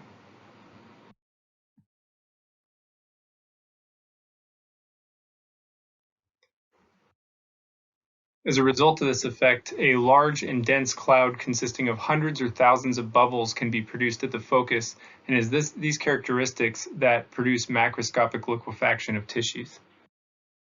A number of experiments have demonstrated different aspects of this phenomenon, but one that's particularly interesting is by Jun Yasuda and the group at Tohoku University, where they created a transducer that could produce pressure waveforms with different asymmetry, having either accentuated positive or negative pressures. When they specifically used a combination of negative accentuated waves first to generate individual bubbles, and then positive accentuated waves to enhance scattering, they could most reliably generate shock scattered clouds compared to the other combinations. And this demonstrated very clearly that it's these interactions that lead to the clouds. So the formation of these clouds clearly depends on several factors, such as the response of the individual bubbles, the transducer geometry and waveform asymmetry, as well as others. Much of the evidence, though, indicates that the same population of bubble nuclei that dictate the intrinsic threshold are what make up the clouds. And so, although the acoustics can be rather complicated, the onset of cloud cavitation is still determined by the local tension in the medium exceeding that distinct value. One example of the complexity of the threshold arises in media of different stiffness. Eli Vlasovlovich demonstrated that increasing the stiffness in tissue phantoms suppressed single bubble growth, and so shock scattering became weaker, requiring higher amplitudes to generate clouds. In the limit of using a very stiff tissue, the individual bubbles are so small that very little shock scattering is occurring, and so the negative pressure threshold for clouds approaches that of the intrinsic threshold. Histotripsy is typically applied over many pulses delivered at a set pulse repetition frequency. Over each pulse, the cloud forms and then collapses. But with such high amplitude pulses, studies using single bubble models, such as those by Ken Bader at the University of Chicago, have shown that individual bubbles do not collapse each cycle because they volumetrically cannot respond quickly enough to their initial growth beyond a certain size. Qian Wang and others from the Histotripsy group at University of Michigan also demonstrated that bubbles within the cloud also tend to cease collapsing beyond the first few cycles for clouds and water. And so long pulses do not necessarily translate to much greater activity of the bubbles. Final note on shock scattering histotripsy is the progression of bubble cloud structure from pulse to pulse. When the pulses are administered infrequently, the bubbles have time to dissolve between the pulses, and so the result is that a new shock scattering cloud is formed each pulse. But at a high PRF, the bubbles do not dissolve, but instead nuclei grow in the same physical locations, and each subsequent pulse has a high spatial correlation with the last. In another study by Tzu and Wang, it was demonstrated that a low PRF is far more efficient in producing ablation in both phantoms and tissues because the bubbles are generated in new locations each pulse. So although short pulse histotripsy is very precise, shock scattering can be achieved at lower pressure amplitudes and it can produce damage to a greater volume. An example of this trend is shown from a paper by Jin Xu and Tim Bigelow from Iowa State University, shown here on the right. At still lower pressures than those that are applied for shock scattering, histotripsy can still be generated by using very long pulse durations on the order of 10,000 cycles. And this form is called boiling histotripsy. As I alluded to at the start of the talk, shocks are critical to boiling histotripsy as well as shock scattering histotripsy. This is because boiling is produced very rapidly through shock-induced heating. This heating can be generated at a far greater rate than linear heating of a sinusoidal wave through attenuation for high intensities, as shown by the blue line on the graph on the right.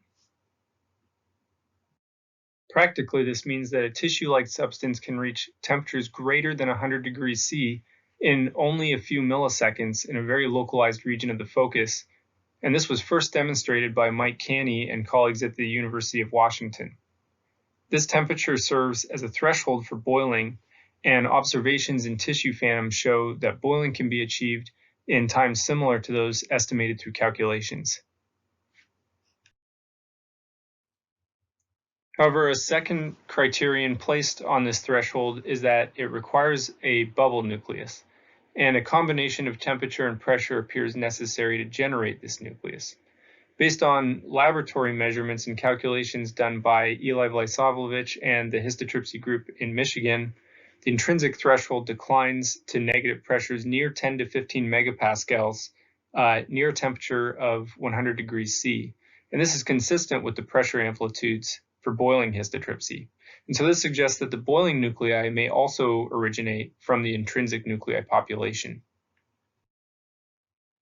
So once boiling occurs, bubbles undergo rectified growth in response to the combination of temperature and pressure.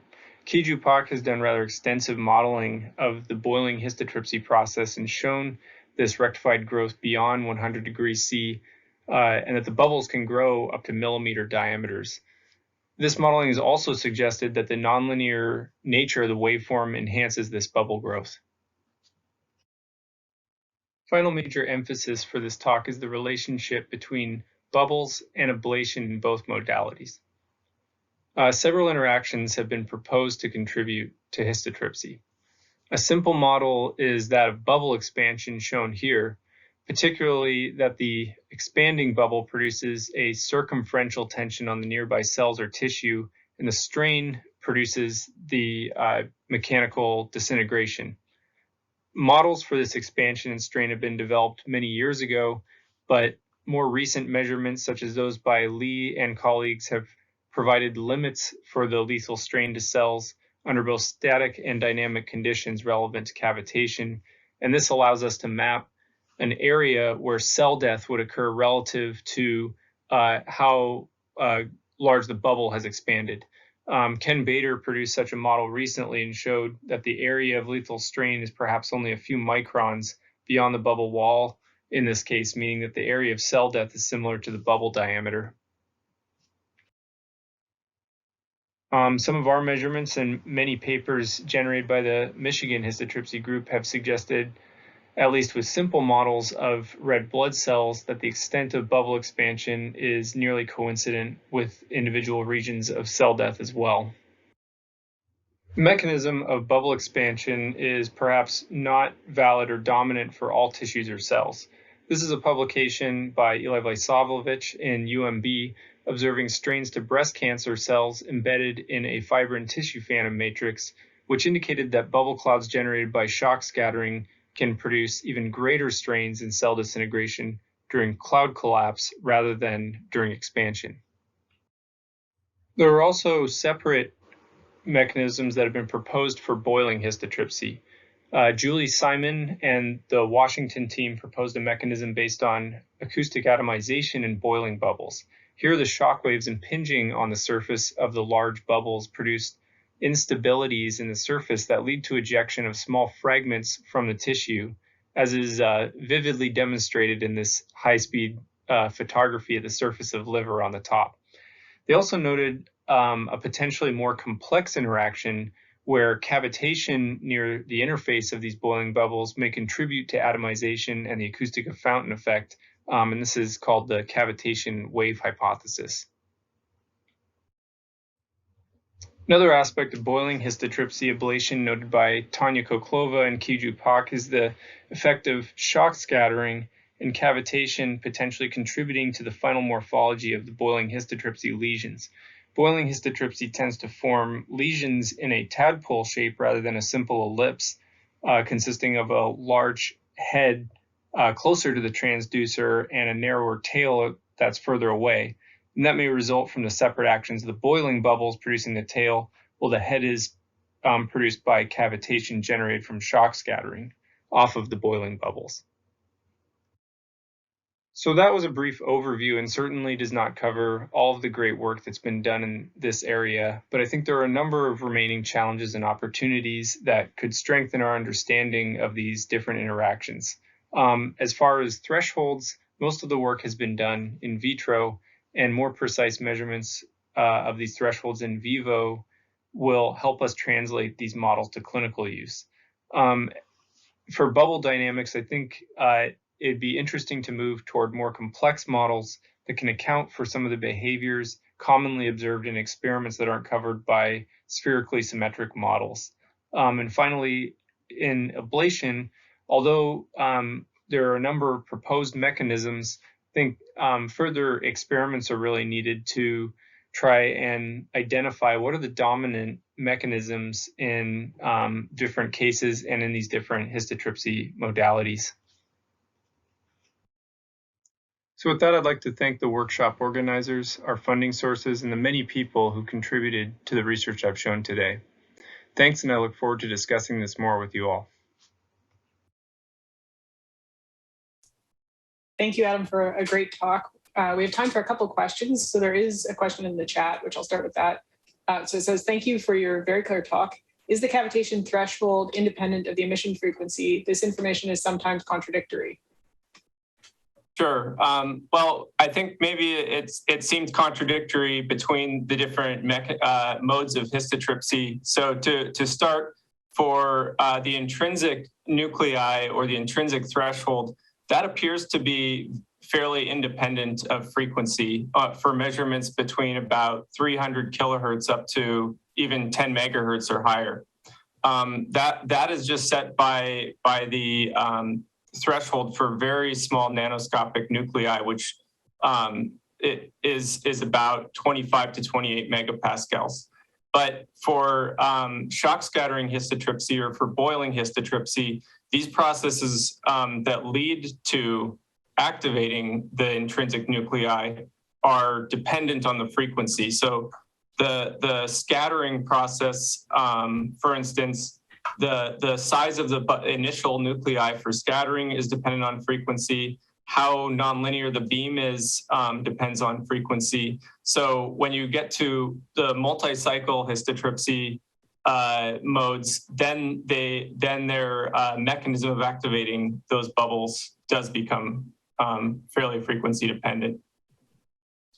Okay, and can I ask you, so both you and Eli mentioned the need for better bubble cloud models for computational modeling. So, a big challenge is the complexity of these and bubble-bubble interactions. What level of complexity do you think is achievable? And what is really needed to bridge between what we have now and sort of the minimum model that would work in the application? Well, I'll give you one example of the level of complexity that I know can be achieved. I didn't have a chance to discuss some of the other modalities that are related here that for cavitation clouds, but in burst wave lithotripsy, which is one of our areas of research, we are interested in looking at the cavitation that forms to try and prevent it to avoid tissue injury. But in those scenarios, we've modeled the interactions between up to 1,000 individual single bubbles in a cloud in a collaboration with Tim Colonius at Caltech.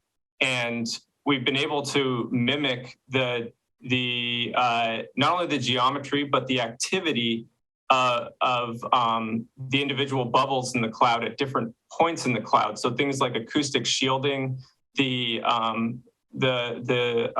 information that I showed about how the bubbles don't collapse after the first few cycles, and the fact that the bubbles closer to the transducer tend to grow larger than the bubbles further than from the transducer, so that even the structure of the cloud can be mimicked with enough processing power. But I think there's even simpler things that we can do to look at this complexity, just such as like using boundary element methods or finite element methods to look at asymmetric responses of bubbles rather than just the symmetric expansion and collapse. It's very common that bubbles do not remain symmetric for very long during a histotripsy pulse if it's more than one cycle.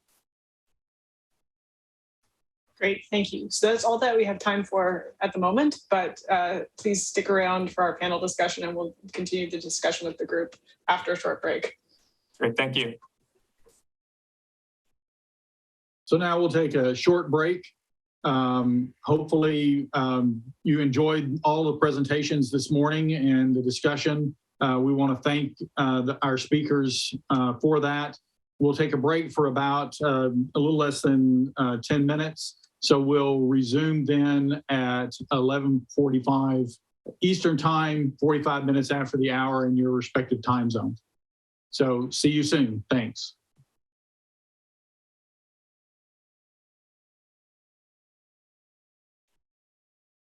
Welcome back, everyone.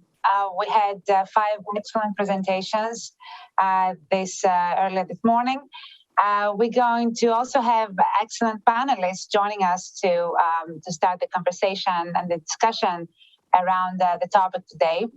I want to start with someone who's very dear to my heart, Hong Chen from WashU in St. Louis, Washington University. Hong Chen joined the Washington University faculty in 2015 as assistant professor of biomedical engineering in the School of Engineering and Applied Science and Radiation Oncology at the School of Medicine. She was at Columbia before, where she was a postdoctoral research scientist.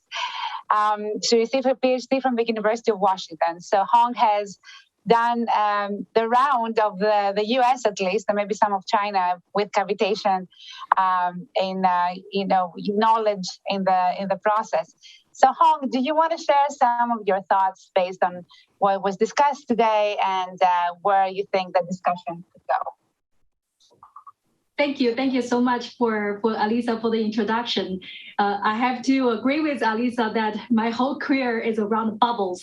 Larry Crum used to call me bubble girl. I guess I cannot call myself girl anymore, but I do gain a lot of knowledge in terms of cavitation. And today So I just want to echo one challenge that Holly Liu pointed out, that is it's hard to define those and the threshold. And one of the reasons is because all of us working on cavitation detection or imaging have different devices and different way to quantify cavitation. So it ends up we all generating lots of data, but it's hard for us to compare among different groups. So I hope today's panel discussion can also shine some light on this challenge. I'm going to stop here and looking forward to the discussion. Thank you, Hong.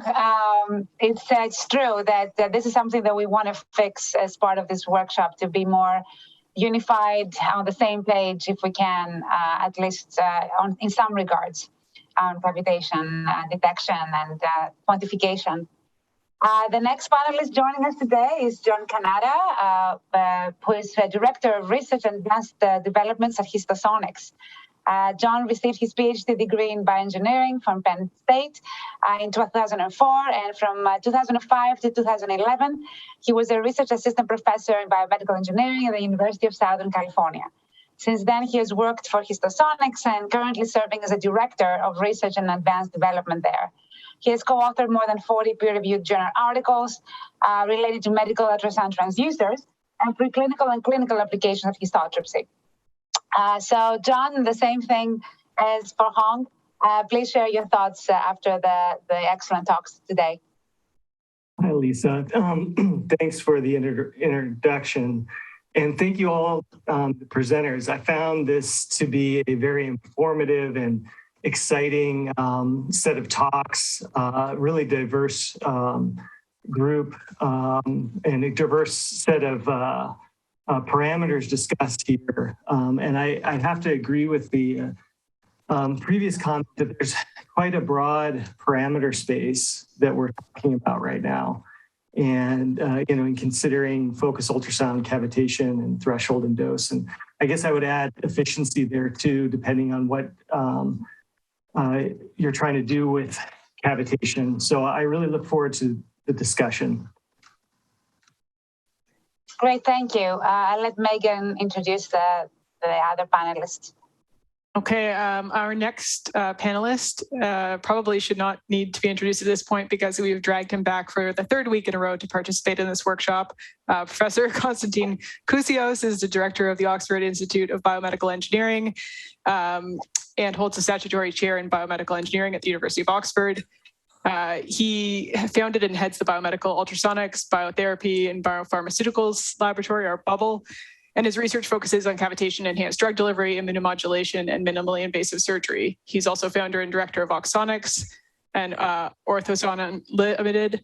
And in 2017, he received the Silver Medal of the UK's Royal Academy of Engineering. In 2019, he was elected Fellow of the Royal Academy of Engineering.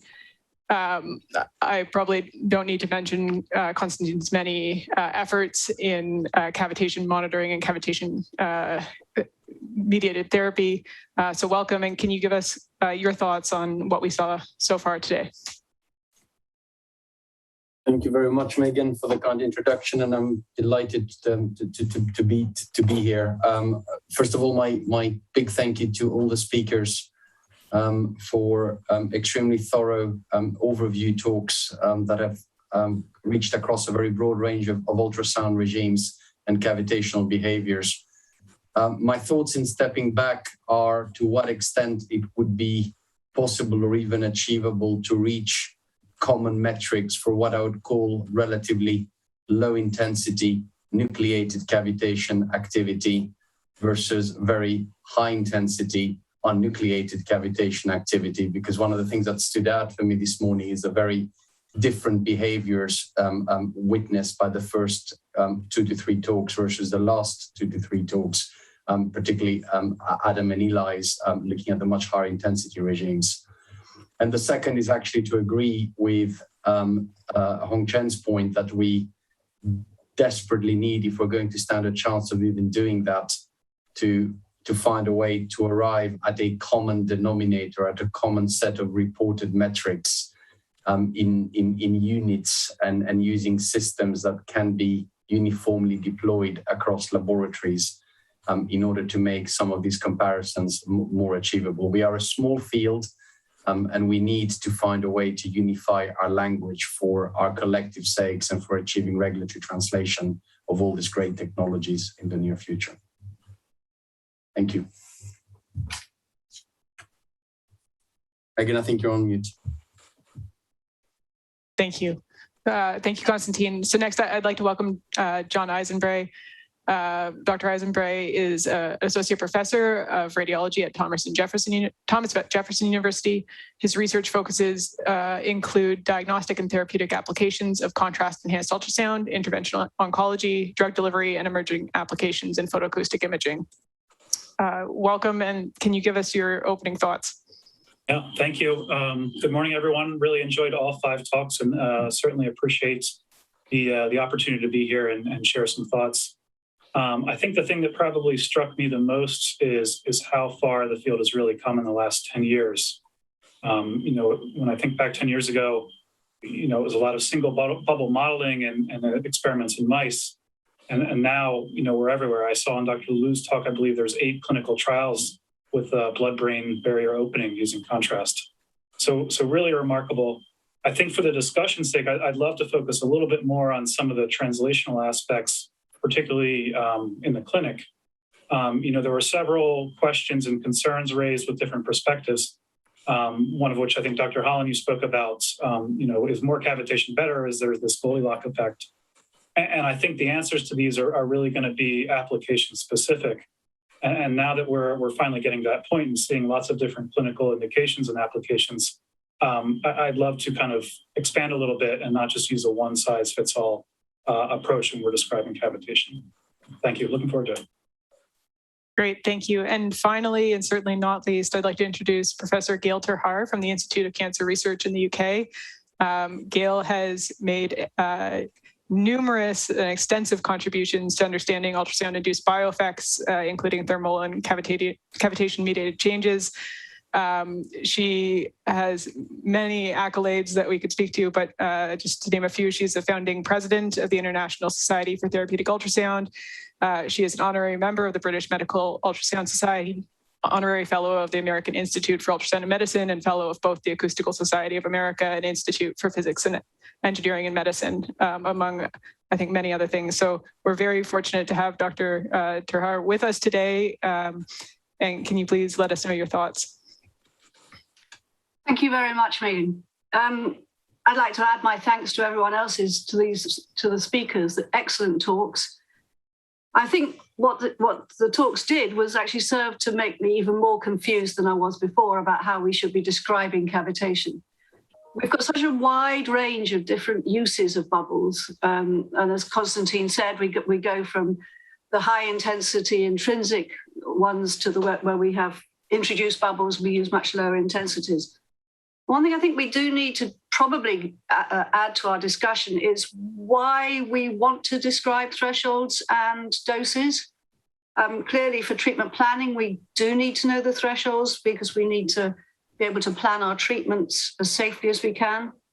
We probably need the dose more for describing the treatments to each other. And we certainly need the dose if we're going to describe safety and efficacy.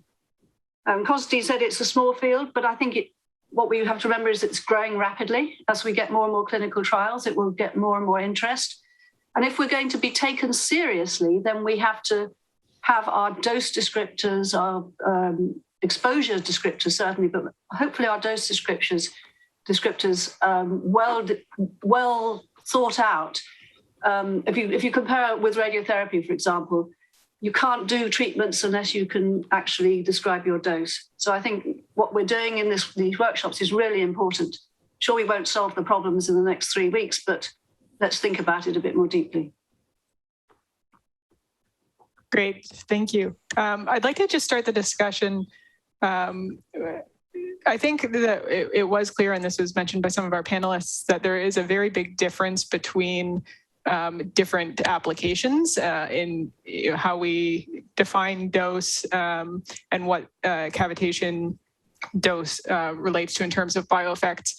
So I think we can established that cavitation dose alone is insufficient to universally describe thresholds. So for the panelists and the speakers, what other considerations should we be integrating into dose models in order to apply them in our applications?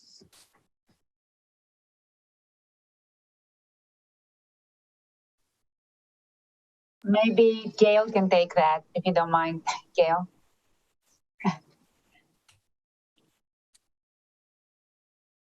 Well, it's a big question, isn't it? I think we should be looking at other fields and seeing what is taken into consideration with other fields with their dose. Obviously, bubble concentration is important. Spatial variation or the spatial extent of the bubbles, whether they're, especially when they're introduced, is important. Bubble size, I mean, all the things that I think that are already there. I'm not sure that I would add very much at the moment. All right, Konstantin, you had something to add? Yeah,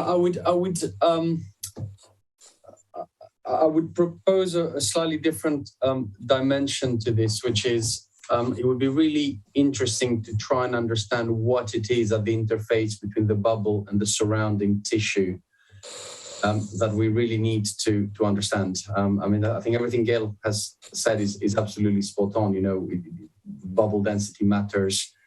Unfortunately, sound does not travel in straight lines like radiotherapy, so it's much more difficult to come up with an analog. But I think the fundamental challenge is that we don't have an agreed understanding of what it is that the bubble does to its surroundings in order to mediate safety and efficacy. Is it the shear stresses at the interface between the bubble wall and the surrounding tissue? Is it the peak shear stress? Is it the average shear stress? What is actually that quantity that we need our dosimetry to be able to capture that fundamentally triggers the biological response? And the only other point I will add, because it was made by a couple of speakers, is that I think we're all resigned to the fact that we can only ever really monitor what happens in a control volume around the bubble cloud. In other words, once you move away from optically transparent media, and even in optically transparent media, it's very, very difficult to know what's happening in the center. So all we can ever detect is almost kind of an integral back-propagated measure beyond the outer boundaries of the bubble cloud. And I think there's another fundamental question, which is to what extent is it possible to get the exact same answer out of what comes out for very different things on the inside of that bubble cloud? All right, yeah, and I agree with Gail that as Konstantin is talking, things get more complicated, and every speaker, I think, elevated the complexity. So I think we're gonna let maybe Hong tease out what happens from when you do things in vitro all the way to in vivo and back. So is there something that we can learn, something we can extrapolate from? What can we, based on in vitro, that translates potentially to in vivo without too high of a complexity? I don't know whether I can make the problem simpler or less complex. I actually want to propose that we add one more dimension to the quantification besides what Konstantin mentioned about the tissue. I would think there need to be maybe a similar index like cavitation index that first differentiate what is the regime that we are operating. Are we operating in a like a BV opening application versus histotripsy before we even talk about those?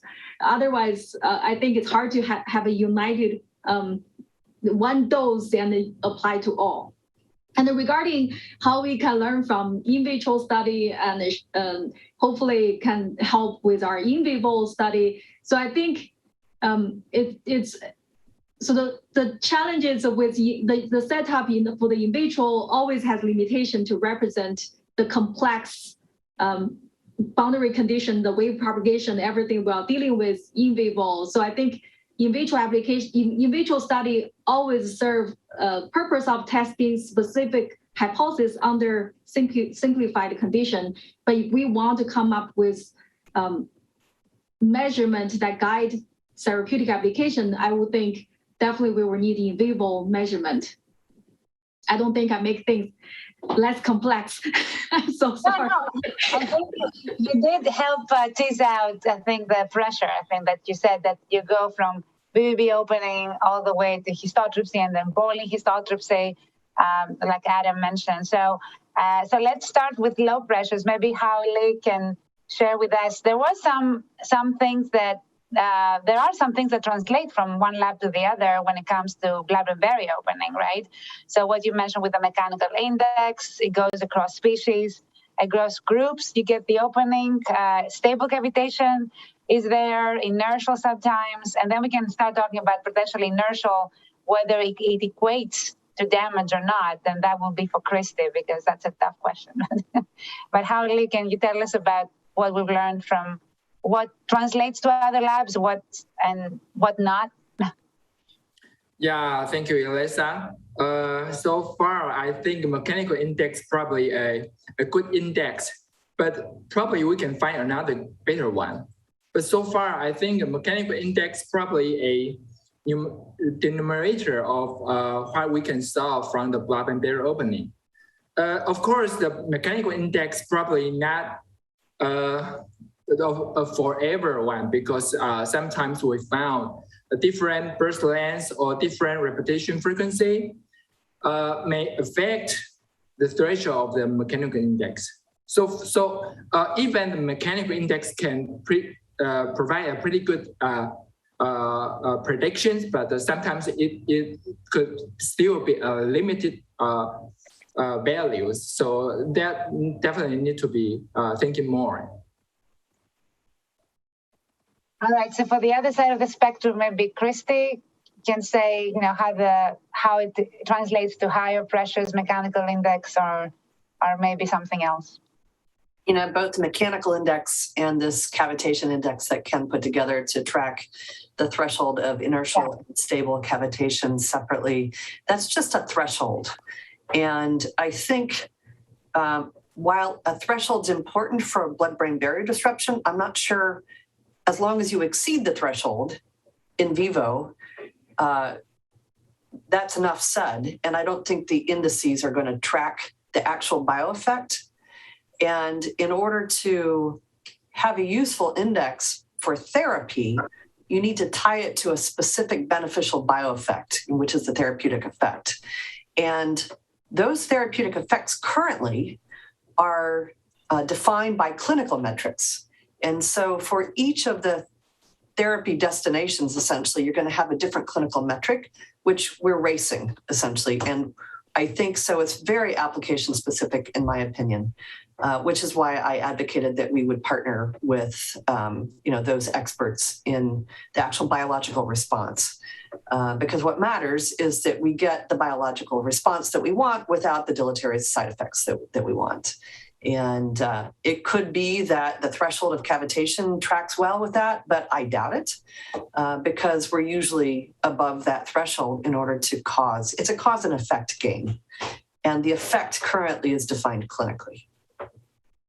Right, and I was very intrigued by what you showed, that you need the TPA to break the clot, the cavitation alone, especially even if you go to really the highest pressures possible, it's just not going to cut it. And it's funny because on the Blabberingberry side, we're freaked out about damage, and we're very low, like 100 times lower. And I think it's something that we have to address about the inertial part of it. So how does actually equate damage and long-term damage, right? Because the tissue comes back. So maybe Adam can talk a little bit about that, about what we know from damage or intended damage with histotripsy.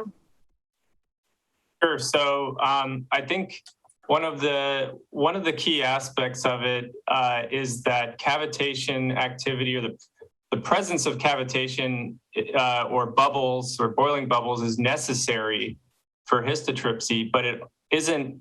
If you detect them, it doesn't necessarily mean you're going to get histotripsy. There's a number of other regimes where you can have things like sparse cavitation at lower pressures that produce tissue injury, but they don't produce a macroscopic ablation of the tissue. And so, defining, I think, I'll just echo what everyone said about what's defined as dose or what's defined to determine the outcome is really application specific, even for histotripsy. I think one unique thing about histotripsy is that in addition to being able to image cavitation activity or detect cavitation activity, there's also a lot of opportunities to directly or nearly directly measure the outcome in real time. For instance, we can measure changes in the tissue stiffness locally through things like shear wave elastography or RFI-based methods, or even with B mode through just the change in the backscatter. And so there's maybe less emphasis on just determining what cavitation is doing in histotripsy, because it can be paired with these other modalities to directly look at the biological effect simultaneously. John, thank you, Adam. John, did you have something to add about how potentially cavitation is not exactly predicting by itself the effects that are intended? We have two Johns. Oh, Canada. I'm looking. So I agree with Adam, and I echo that. Obviously, there's some great work that's being done or has been done in trying to quantify using what tools we have to be able to quantify the effect of histotripsy in vitro and in vivo. Doppler is another one, and that collapse time. It sounds really interesting to me. I guess, can we get back to the question beyond that? Well, sure. Again. Yeah, no, it's about the cavitation. So Adam mentioned that it doesn't necessarily, sometimes you have to use other parameters to predict what happens as far as the bio effects are concerned. So it doesn't necessarily, have a direct relationship with what you find, either as damage or intended treatment, all of the above. I guess what I'm thinking about right now in answer to that question is just understanding your parameter space. What do you, as a researcher or a group, intend to do with cavitation and work all the way up from your models, phantom models, ex vivo to in vivo, and look at the effects of your parameter space along the way? Sounds like the conclusion of every discussion, I think, so far in this workshop. The other John, Eisenberg, before Konstantin has a comment. John number 2. Yeah. I just agree. I think it's going to be application dependent. And I think I kind of agree with Gail's thoughts that we should look at what other fields are doing for that particular application. So, we talked about this amazing sub-millimeter control. I think that's going to be very useful for blood-brain barrier opening, neuromodulation. When you look at treatment of HCC, percutaneous ablation, they tell people try and treat roughly 20% larger than the tumor because there's a lot of margins out there that we can't detect. So I think that's going to dictate what level of control we need. And then also, is a cavitation threshold important or not? I think that's also going to be dependent on the application. Certainly blood-brain barrier, where you're trying to confine those effects, I think that's going to be very important. A lot of the oncology work, actually all the oncology work I can think of that we've done either in small animals or in humans, we turn the machine up as high as we can get it within a diagnostic system. just so we're sure that we're generating cavitation. I think if you look at some of the bubble-mediated chemotherapy delivery there, that becomes a different story though, because now, a lot of that work has shown that it's dependent on stable cavitation. So there, I think it becomes more, maybe that monitoring becomes much more important, in that you want to, make sure you vibrate those microbubbles as much as possible. But there are some potential, negative effects if you start cavitating those enough on the vasculature during chemo delivery. So I just think it's very application dependent, and I think we can learn a lot from our interventional oncology colleagues, our radiation therapy colleagues, our colleagues in urology, you name it. Konstantin, did you want to address especially the target and the application aspects of what is this target specific and disease specific potentially? You're muted, I think. I think I know I sort of started, and I should take most of the blame for saying it's quite difficult to span regimes, but I also think we have an obligation to be optimists, and I think until we really give it a good shot at seeing whether there are any common denominators across regimes, we shouldn't dismiss it. At the moment, we're not really doing our measurements to the same standards and using the same methodology across those regimes. So I would argue we don't really know if we were to do it, if there are some common threads. I was very heartened by the results Cameron presented, which I have to say surprised me a huge amount when they were produced.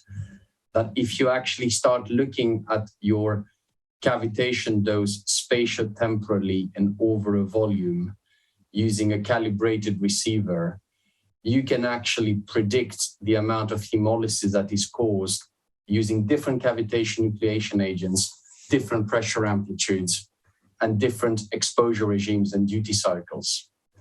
So that gave me hope that if we can actually identify a common energetic metric that matters, it might be possible to look at thresholds for safety and efficacy across a surprisingly broad range of regimes. I think we have to start by doing it or finding a way to do it, then decide it doesn't apply across regimes, rather than preempt the conclusion by not having a common method of metrology.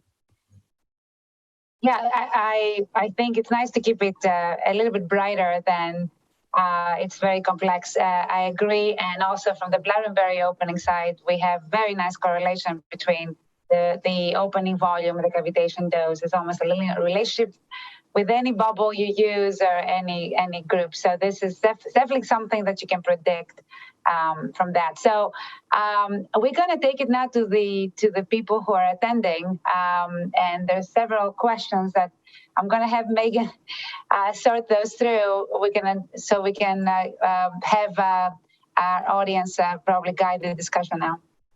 Thanks, Elisa. And for those in the audience, please feel free to put in questions in the Q&A. And if you see a question you like and you would really like the panel to address, you can upvote it, and we will try and address those that are most popular with the audience.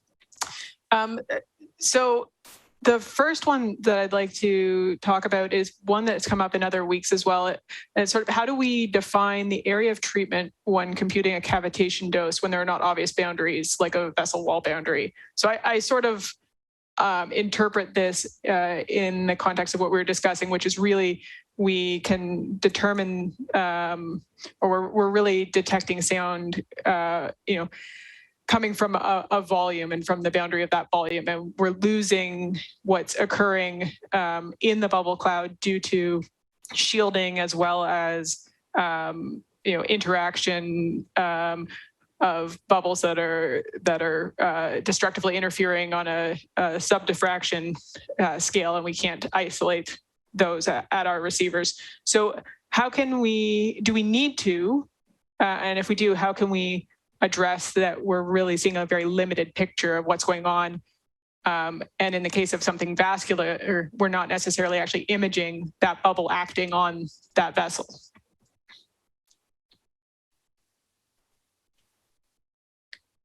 I'll toss it back to Hong. Okay, I'm going to give it a try. So I think we're not. I think the fundamental point is we want to develop a tool that can provide us guidance so that our procedure can be safe and effective. That tool will not be perfect. That tool is not going to tell exactly how many bubbles we are, how many size, what's their size, what is their distance to the blood vessel. The point is we need a tool that has good correlate to predict the therapeutic effect, correlate with therapeutic effects. So I think fundamentally, we're not going to reach that level of precision in terms of individual vessel level, but this tool will provide us, hopefully, the guidance in terms of developing safe and effective therapeutic applications. Right. Maybe, Christy, you had something to add here? Yeah, I think that it's not all about the bubbles. It's more about the therapeutic benefit. And when you're trying to define the border, that comes with Gail's mention of therapeutic treatment mapping. You have to plan it first. And I think it's in that former phase that you're identifying the borders of what you want to track. And we could borrow from other fields probably for how that is done well. So for that component, that treatment mapping, I think we could agree on how, at least in the context of ultrasound, because we know that once you get bubbles going, you shield everything below that. So at least focusing on the top border, for instance, or all agreeing to something like that philosophically to move forward, I think would be a good idea.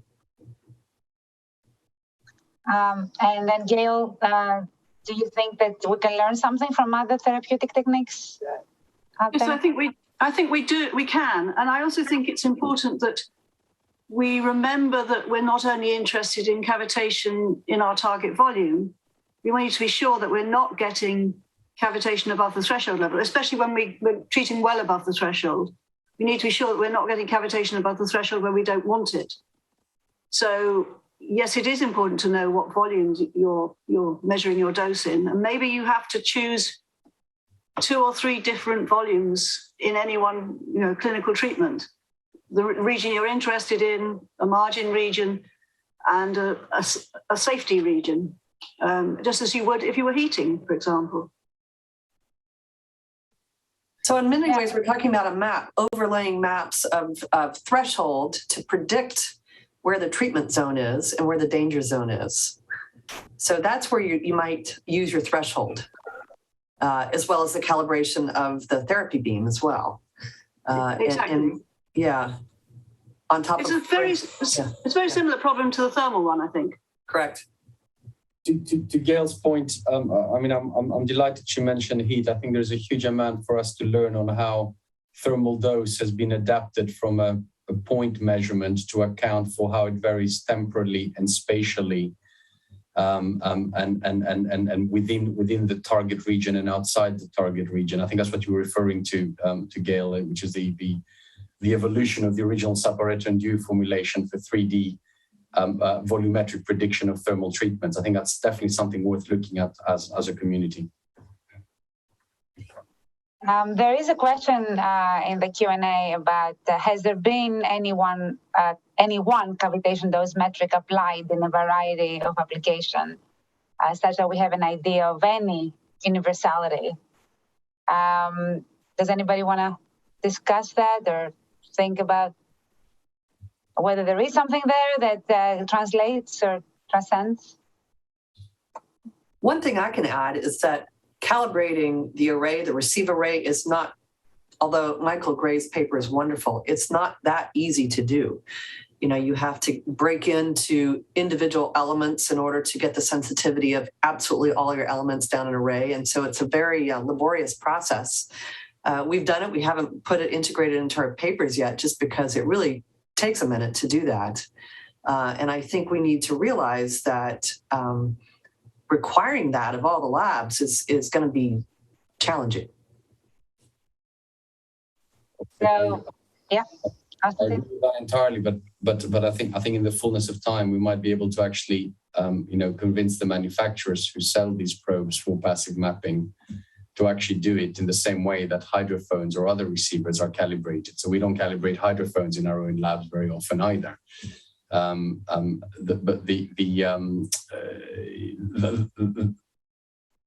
The differences in sensitivity I think we experience across the different labs is currently the bigger issue.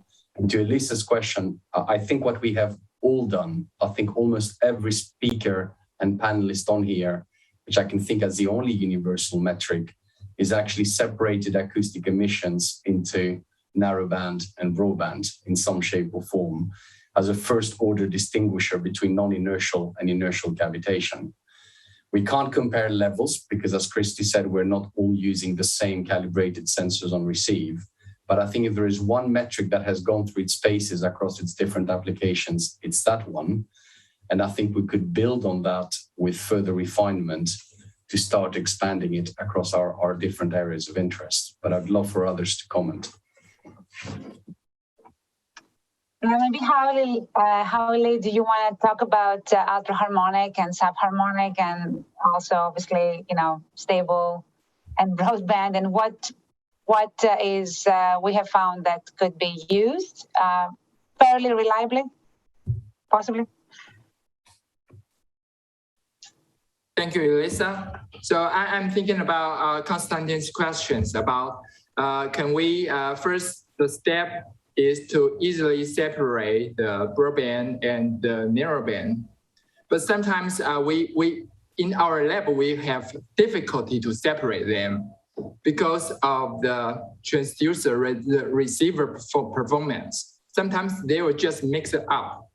So even that simple step, we are difficult to give us some quantification methods to do that. So I'm not sure is that an easy step. Right, and then there's also a question about what you discussed, which was the controlled feedback controller cavitation versus fixed parameters. And I know that you mentioned the pros and cons.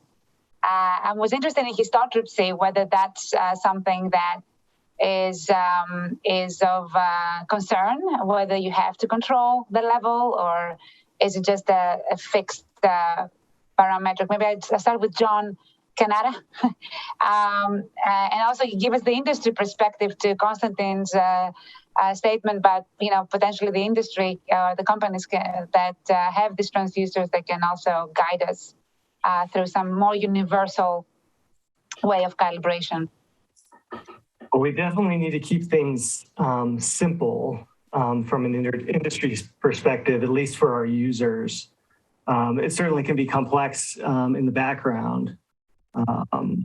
As far as how we've thought about our system in determining, we're talking about cavitation threshold and dose, is just, like I said, from experimentation with animal models all the way up through now clinical, looking at outcome and setting parameters in that way, and certainly having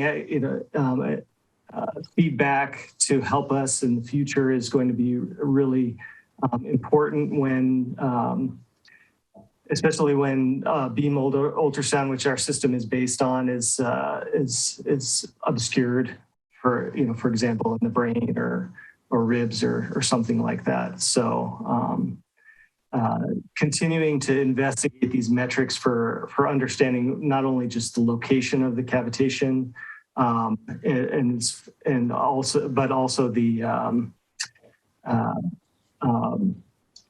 bioeffects, or at least some indication of dose or goodness of treatment. Okay, great, thank you. I'm going to interject with another Q&A question. I think I'll direct this one to Adam because you work with both short and longer bursts in your work. So can you talk a little bit about the cavitation thresholds and dose and reporting of these and how it differs between short and long bursts and sort of what best practices there should be? Sure. So think one of the challenges with short pulses is they inherently contain very broadband components. And as several have alluded to, one of the primary metrics of cavitation activity that's looked at across different labs is to look at broadband noise or broadband emissions, and and often like the integrated power over a spectrum of broadband emissions. But when you are dealing with very short pulses, you have these emissions even just due to scattering, because you have the beam is nonlinear and the bandwidth, it can be higher than 50%. So you can't necessarily say that broadband emissions are specific to bubbles in those scenarios. But I think the methods for very short pulses may need to have some separate metrics than anything that's, say, like 5 cycles and longer. When we've done very short pulse histotripsy, you can identify temporal signatures, though, like you can identify collapses temporally separate from all the backscatter from the initial growth of the bubble cloud. And so you can look at those physical features separately to determine things like cavitation threshold, things you can't necessarily do easily in the frequency domain. And so I think the frequency domain techniques are very applicable to long pulse histotripsy. I think these temporal techniques, which are maybe only used in a subset of applications, are more applicable and useful in short pulse histotripsy. And John Kanata mentioned cloud collapse being one of them that you can detect temporally in histotripsy. And that may be a very good surrogate for how large the bubbles end up growing and collapsing and the overall density of the cloud, which is very important for the outcome, which is gross tissue ablation. Great, thank you. I'm going to follow that up with one more audience question. So if we agree that threshold is not a sufficient metric because we are usually operating above threshold in all of our applications, are there a set of other metrics that we could define and assess in different types of applications? Then we could maybe sort out some sort of definition of dose on an application-specific manner. Would anyone like to jump on that question? Constantine is thinking about it. I think fundamentally the one metric everyone understands is energy. And I think for as long as we try, I mean, my biggest enemy in publications is the dreaded AU, arbitrary units. And I think if we could actually start casting some of our observations in terms of an absolute energy or an absolute power, then that would serve as well. One of the challenges we have in ultrasound is that not all energies are born equal. And I'm talking here about the energy radiated by bubbles, not the incident energy. The frequency band into which an energy emission occurs is very often very, very important in terms of what bioeffect it has. But if we could find a way to report energy and the frequency range over which it is observed, I think we would have a good chance of identifying what happens once we go past those thresholds. I think the thresholds are still very useful for safety, which is a point Gail made earlier, or for creating dose maps, which is the point Christy made earlier. But I think once we go above these regimes, if we could actually relate the energy threshold or the emission energy threshold for something to happen, that is something we could potentially start translating across labs and across applications. And I'll leave to others to comment.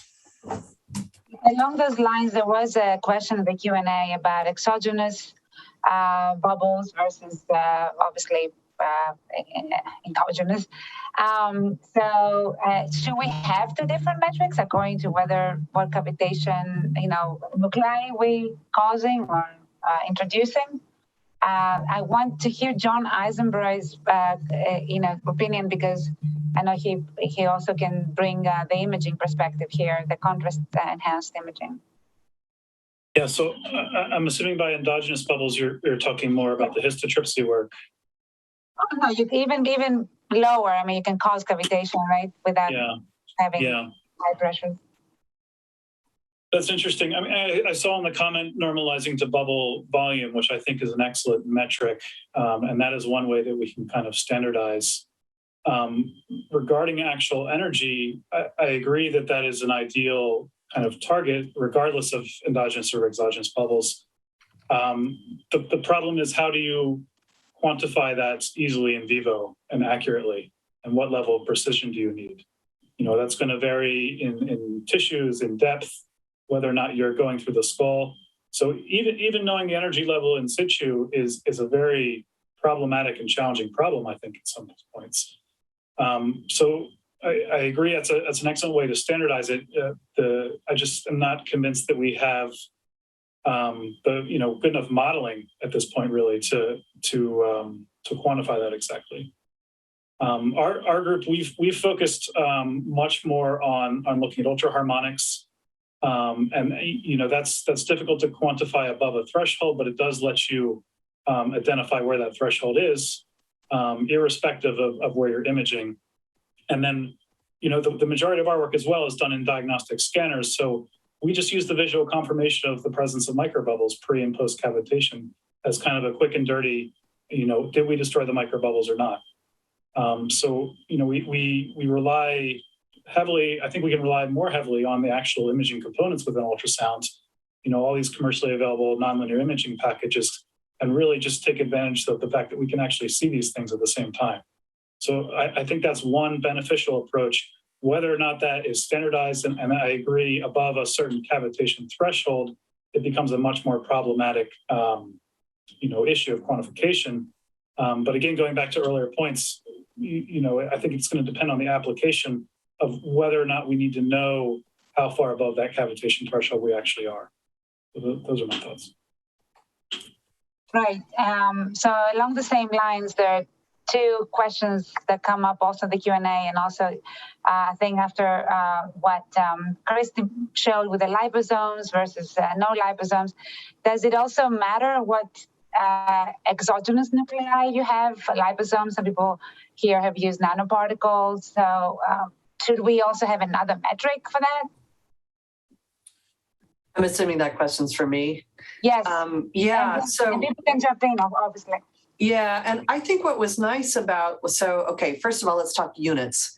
So I agree with Constantine about cavitation and energy, and until I calibrate the array, the receiver rate, I'm reporting in terms of millijoules, volt squared per megapascal squared. So that means it's energy, and once we have that pressure calibration and sensitivity of the array, then we've got it. So I would advocate that we should be doing that until you calibrate your array. That would help us all get on the same page. So that's my first comment. Second comment, what's nice is you could compare the amount of bubble activity that we saw elicited from Definity and from the echogenic liposomes. And I know for a fact that our echogenic liposomes that are made in Houston, they don't have near the gas content that Definity does. So the fact that it nucleated less showed up so much that was on orders of magnitude difference. I had to put it on a logarithmic scale. Mm-hmm. So just like Alexander Graham Bell, who created the decibel scale, I think we're all going to see this in terms of bubble activity appearing over orders of magnitude. And so it's also of utility to know that. In terms of what order of magnitude of bubble activity are we talking about. So yes, I do think that the type of nucleus will matter, whether it's endogenous or exogenous. The amount of gas that nucleates the bubble activity will matter in a huge way. And if we're reporting cavitation dose, it will show up in that map. Thanks, Kristen. And don't forget, bacteria are also entering its cavitation nuclei, the field. So maybe Hong and then Howie Lee can talk about how the different exogenous nuclei should dictate potentially what the effects and how the metrics should be defined. I probably will pass to Holly. So far I have been just using Definity for all the work that we do. Holly? Yeah, thank you, Elisa. So just I present in the slide, we are surprised that different microbubbles contribute to almost the same. And even with, not a small range difference about the microbubble, because every lab has their quantification methods to define what is the clinical use of the microbubble. So polydispersed microbubbles probably give a very same conclusion to induce the same similar bio effect. That's what we saw from our results.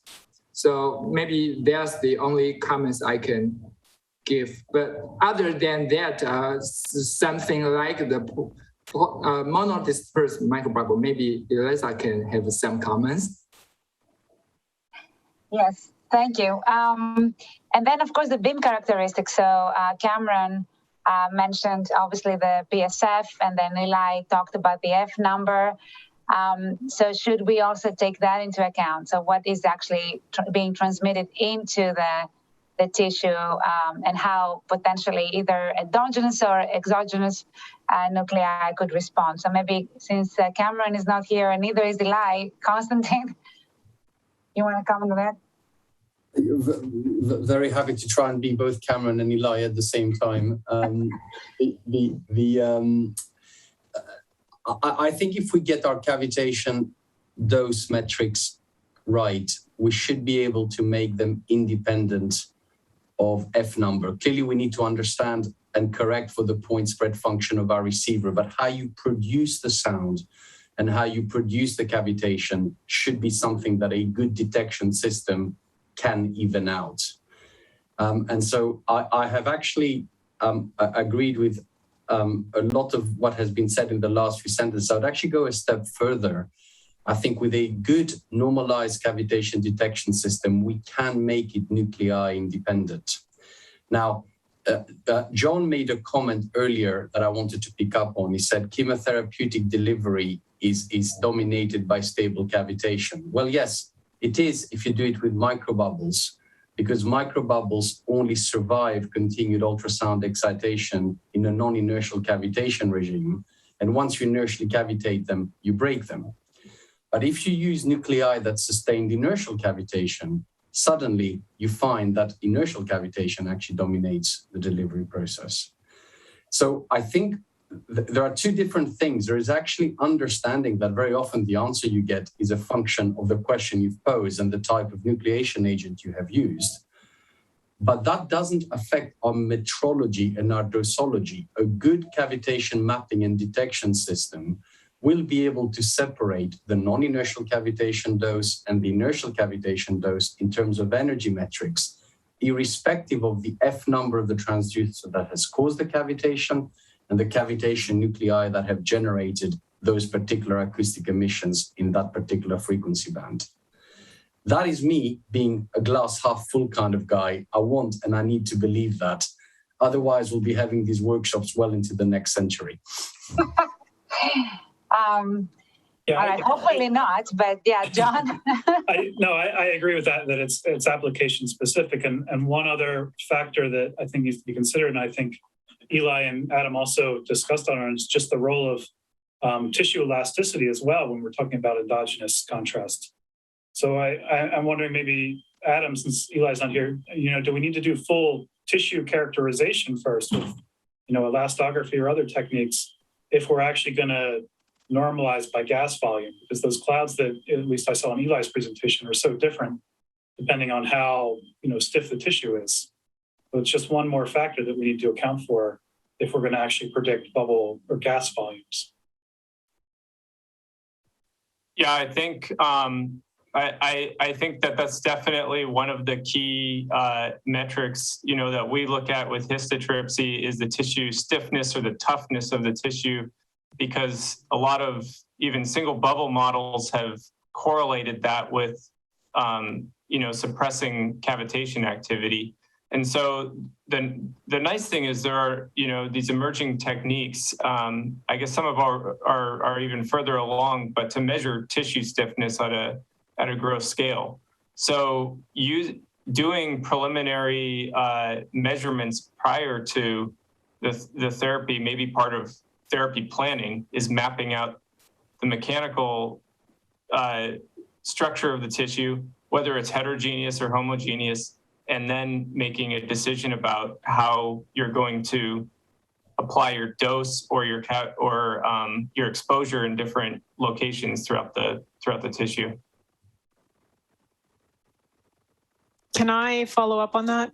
So you also in your talk, Adam, mentioned that a lot of work is done in vitro, and so looking at in vivo thresholds, things might be quite different.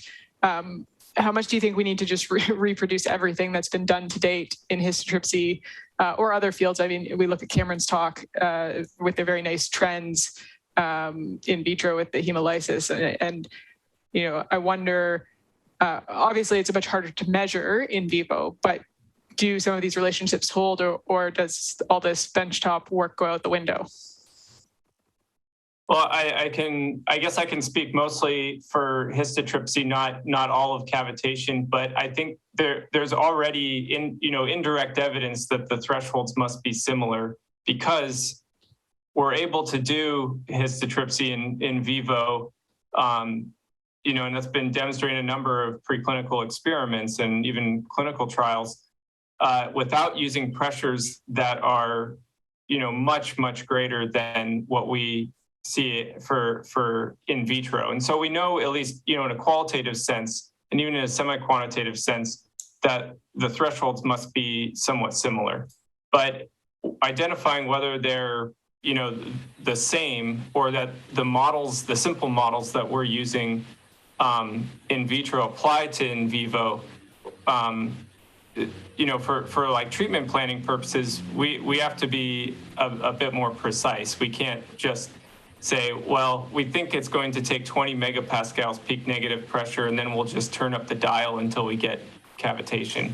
And I mean, you're right, a lot of the differences are things like tissue attenuation and aberration can make the difference. And so I think there needs to be confirmatory experiments or validation experiments of these in vitro experiments as a subset of them that are done very carefully with the explicit goal of demonstrating equivalence.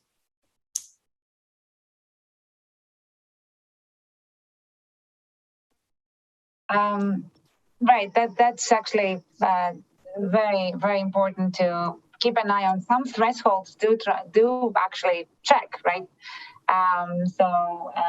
But should we go with those hard thresholds as Adam mentioned, or should we just vary, do the feedback control that we have already discussed?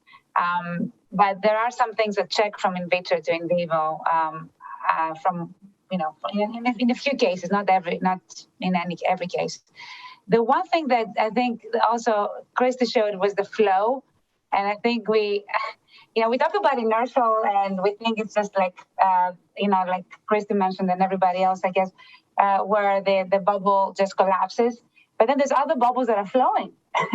It's not just one bubble and we're done. We don't have any more bubbles left. So is there something that we can bring into this threshold or metric about where, again, going back to the target, but not necessarily with disease specific, but how profuse is this target? I mean, we have tumors, for example, that are, very hypoxic, or others that are very enterogenic.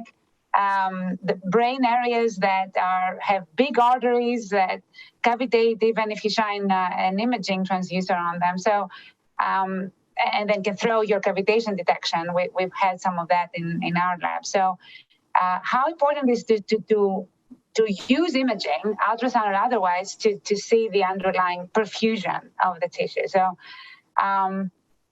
maybe John, Canada, I don't know if you guys are doing some of that, if you are imaging the tissue before targeting or treating. Well, we're certainly using imaging for targeting B-mode ultrasound. We're not focusing on Doppler or anything else like that. One thing, I was looking at some of the questions and I saw questions about dose and feedback and so forth. And I think one thing I don't know if I mentioned was that it's easiest for at least histotripsy to just sort of assume a universal, a singular dose for your treatment plan. And that's kind of the way that you see a lot of in the literature and the investigations, preclinical and through clinical, that people are doing. I think what ends up happening, and we'll probably find out when we have more complex metrics of feedback to see that you end up overdosing tissue. But the issue, and I guess I'm going a little bit off topic, but it was something I wanted to bring up is some of these metrics of feedback, and I'm curious about how they can handle inhomogeneous media, particularly looking at bubble collapse time and so forth. If you're, let's say, have a bubble collapse in a vessel at half outside, things like that. Right. And then there is also a question related to that. So the radiation therapy takes into account the differentiation of organs in terms of radiation sensitivity in order to protect them. So how can we assess the risk based on what we know from baseline imaging? Like anything from, obviously, ultrasound is also there, MRI, PET, CT. So what can we know? Maybe Hong, you have some PET experience and MRI as well. You can tell us how you assess the tissue before targeting. So I do agree that's a wonderful question. So just like radiation therapy, each tissue type has a sensitivity assigned to it. I'm also thinking one question, fundamental question that over years we still haven't addressed is, for example, what is the cavitation threshold of different type of even different type of organs, or even the same organ, different disease state, in terms of just either cavitation threshold or given the same condition, what is the cavitation dose? So we haven't done all this basic characterization. So without those basic characterization, it's hard to come up with a matrix similar to radiation therapy. So I also want to take this opportunity to ask the panel one question that I have been having. That is, so we all talk about the fact that we couldn't compare our threshold, the dose. But one fact is we all purchase hydrophones. We all calibrate our ultrasound transducer in terms of transmission. I'm just wondering whether there's opportunity we can work with industry to come up with a cavitation detection standard device that every lab working on this can calibrate their device or use that device so that we have some way that we can compare the numbers we generate from each lab. So it's just a thought I want to talk with the panel. Konstantin, you have an answer for Hong?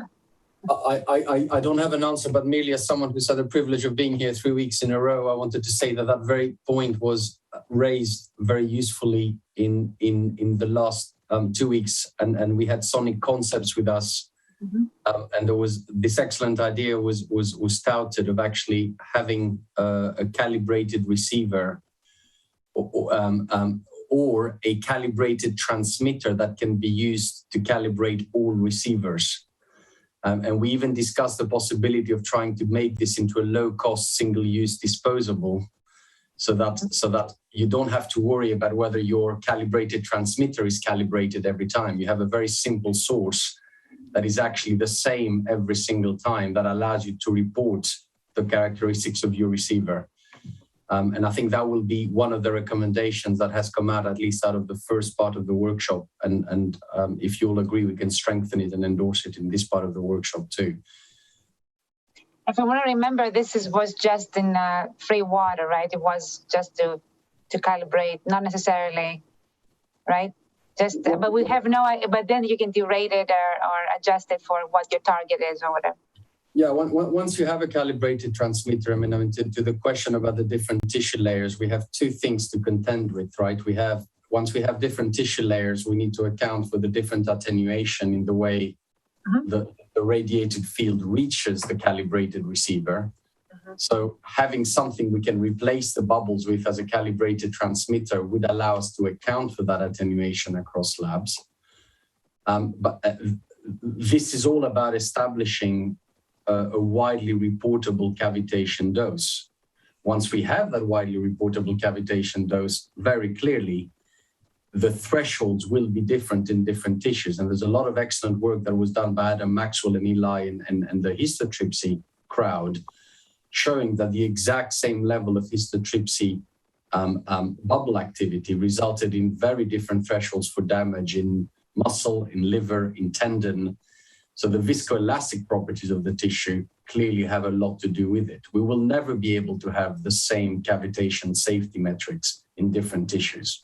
But we can potentially have the same cavitation doses to inform what these different thresholds are. I'm going to toss it then to Adam to say what you think of a universal hydrophone. It reminds me of a paper. I think it's from Tim Layton's group in 20, or maybe the NPL group in 2010 or around that time, where they proposed something very similar. It was a cylindrical transducer that was meant to, measure integrated emissions. And so I think there maybe are some of those proposals out there, and we should look at them for inspiration or how to take those forward and distribute them to a larger number of labs. In terms of the tissue sensitivity, I mean, yes, there's certainly this wide sensitivity of different tissues to cavitation dose, but also there's some feedback in that because if you try to cavitate in tendon, the cavitation emissions will more than likely be suppressed. So you do have some feedback, and you should have a smaller cavitation dose if you apply the same exposure to, say, a tendon as you do to a soft tissue like liver. So I think that feedback can be incorporated into the dose. And in addition to what we talked about before, with maybe having some idea of the heterogeneity or the mechanical properties of the tissue before a treatment, then that could be compensated for in assessing the outcome. Right, and then Kirsty, I know that you're working in very important vessels in the brain. So maybe, do you think that a hydrophone like this could actually also be useful in such a different, more vascular or more intricate target? Well, the idea is to calibrate the receiver. Yeah, that can be done in a tank of water, and I think it can be applied. Of course, once you have bone, then it becomes challenging. And it really depends on the frequency, too. I want to throw a monkey wrench in this conversation. There are commercial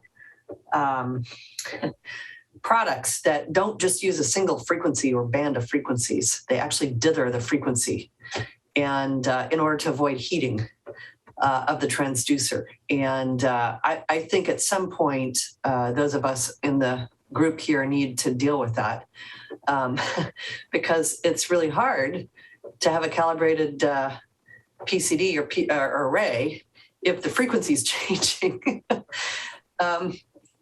which some commercial devices use. You can address this by actually so this was also slightly breached by Kyle in the first workshop, this idea that it's very difficult to make a point transmitter that is a point transmitter at all frequencies, but you can make things that are point transmitters over about 300 to 500 kilohertz ranges. So we could actually have multiple transmitters to span a frequency range, or within that frequency range you could frequency sweep in order to calibrate over the frequency range. So you could have a reasonable flatness of transmission in order to be able to span those variations in frequency. That was one of the ideas. So I think it might be addressable, but I completely agree with Christy. It is a challenge and something that the solution certainly needs to be able to address if we come up with one. Great. Thank you so much to all of our speakers and panelists. This has been a fantastic discussion. We have a lot of questions from the audience that we did not get to today, but I will try and get some answers from our panel and get those posted after the meeting. With that, I'd like to turn it over to Brian. Thanks, Megan.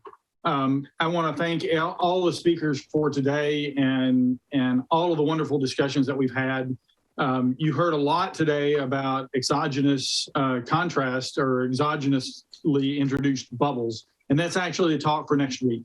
So for next week, I'll be joined as a moderator by Tyrone Porter, and we have a great group of speakers that will be talking about cavitation agents and the wide variety of agents that exist, as well as the different applications. So I hope that everyone will be coming back and joining us for next week's session. So until that time, on behalf of the Focused Ultrasound Foundation, the AIUM, thank you for your time. I hope you enjoyed this, and we'll see you next week. Thanks.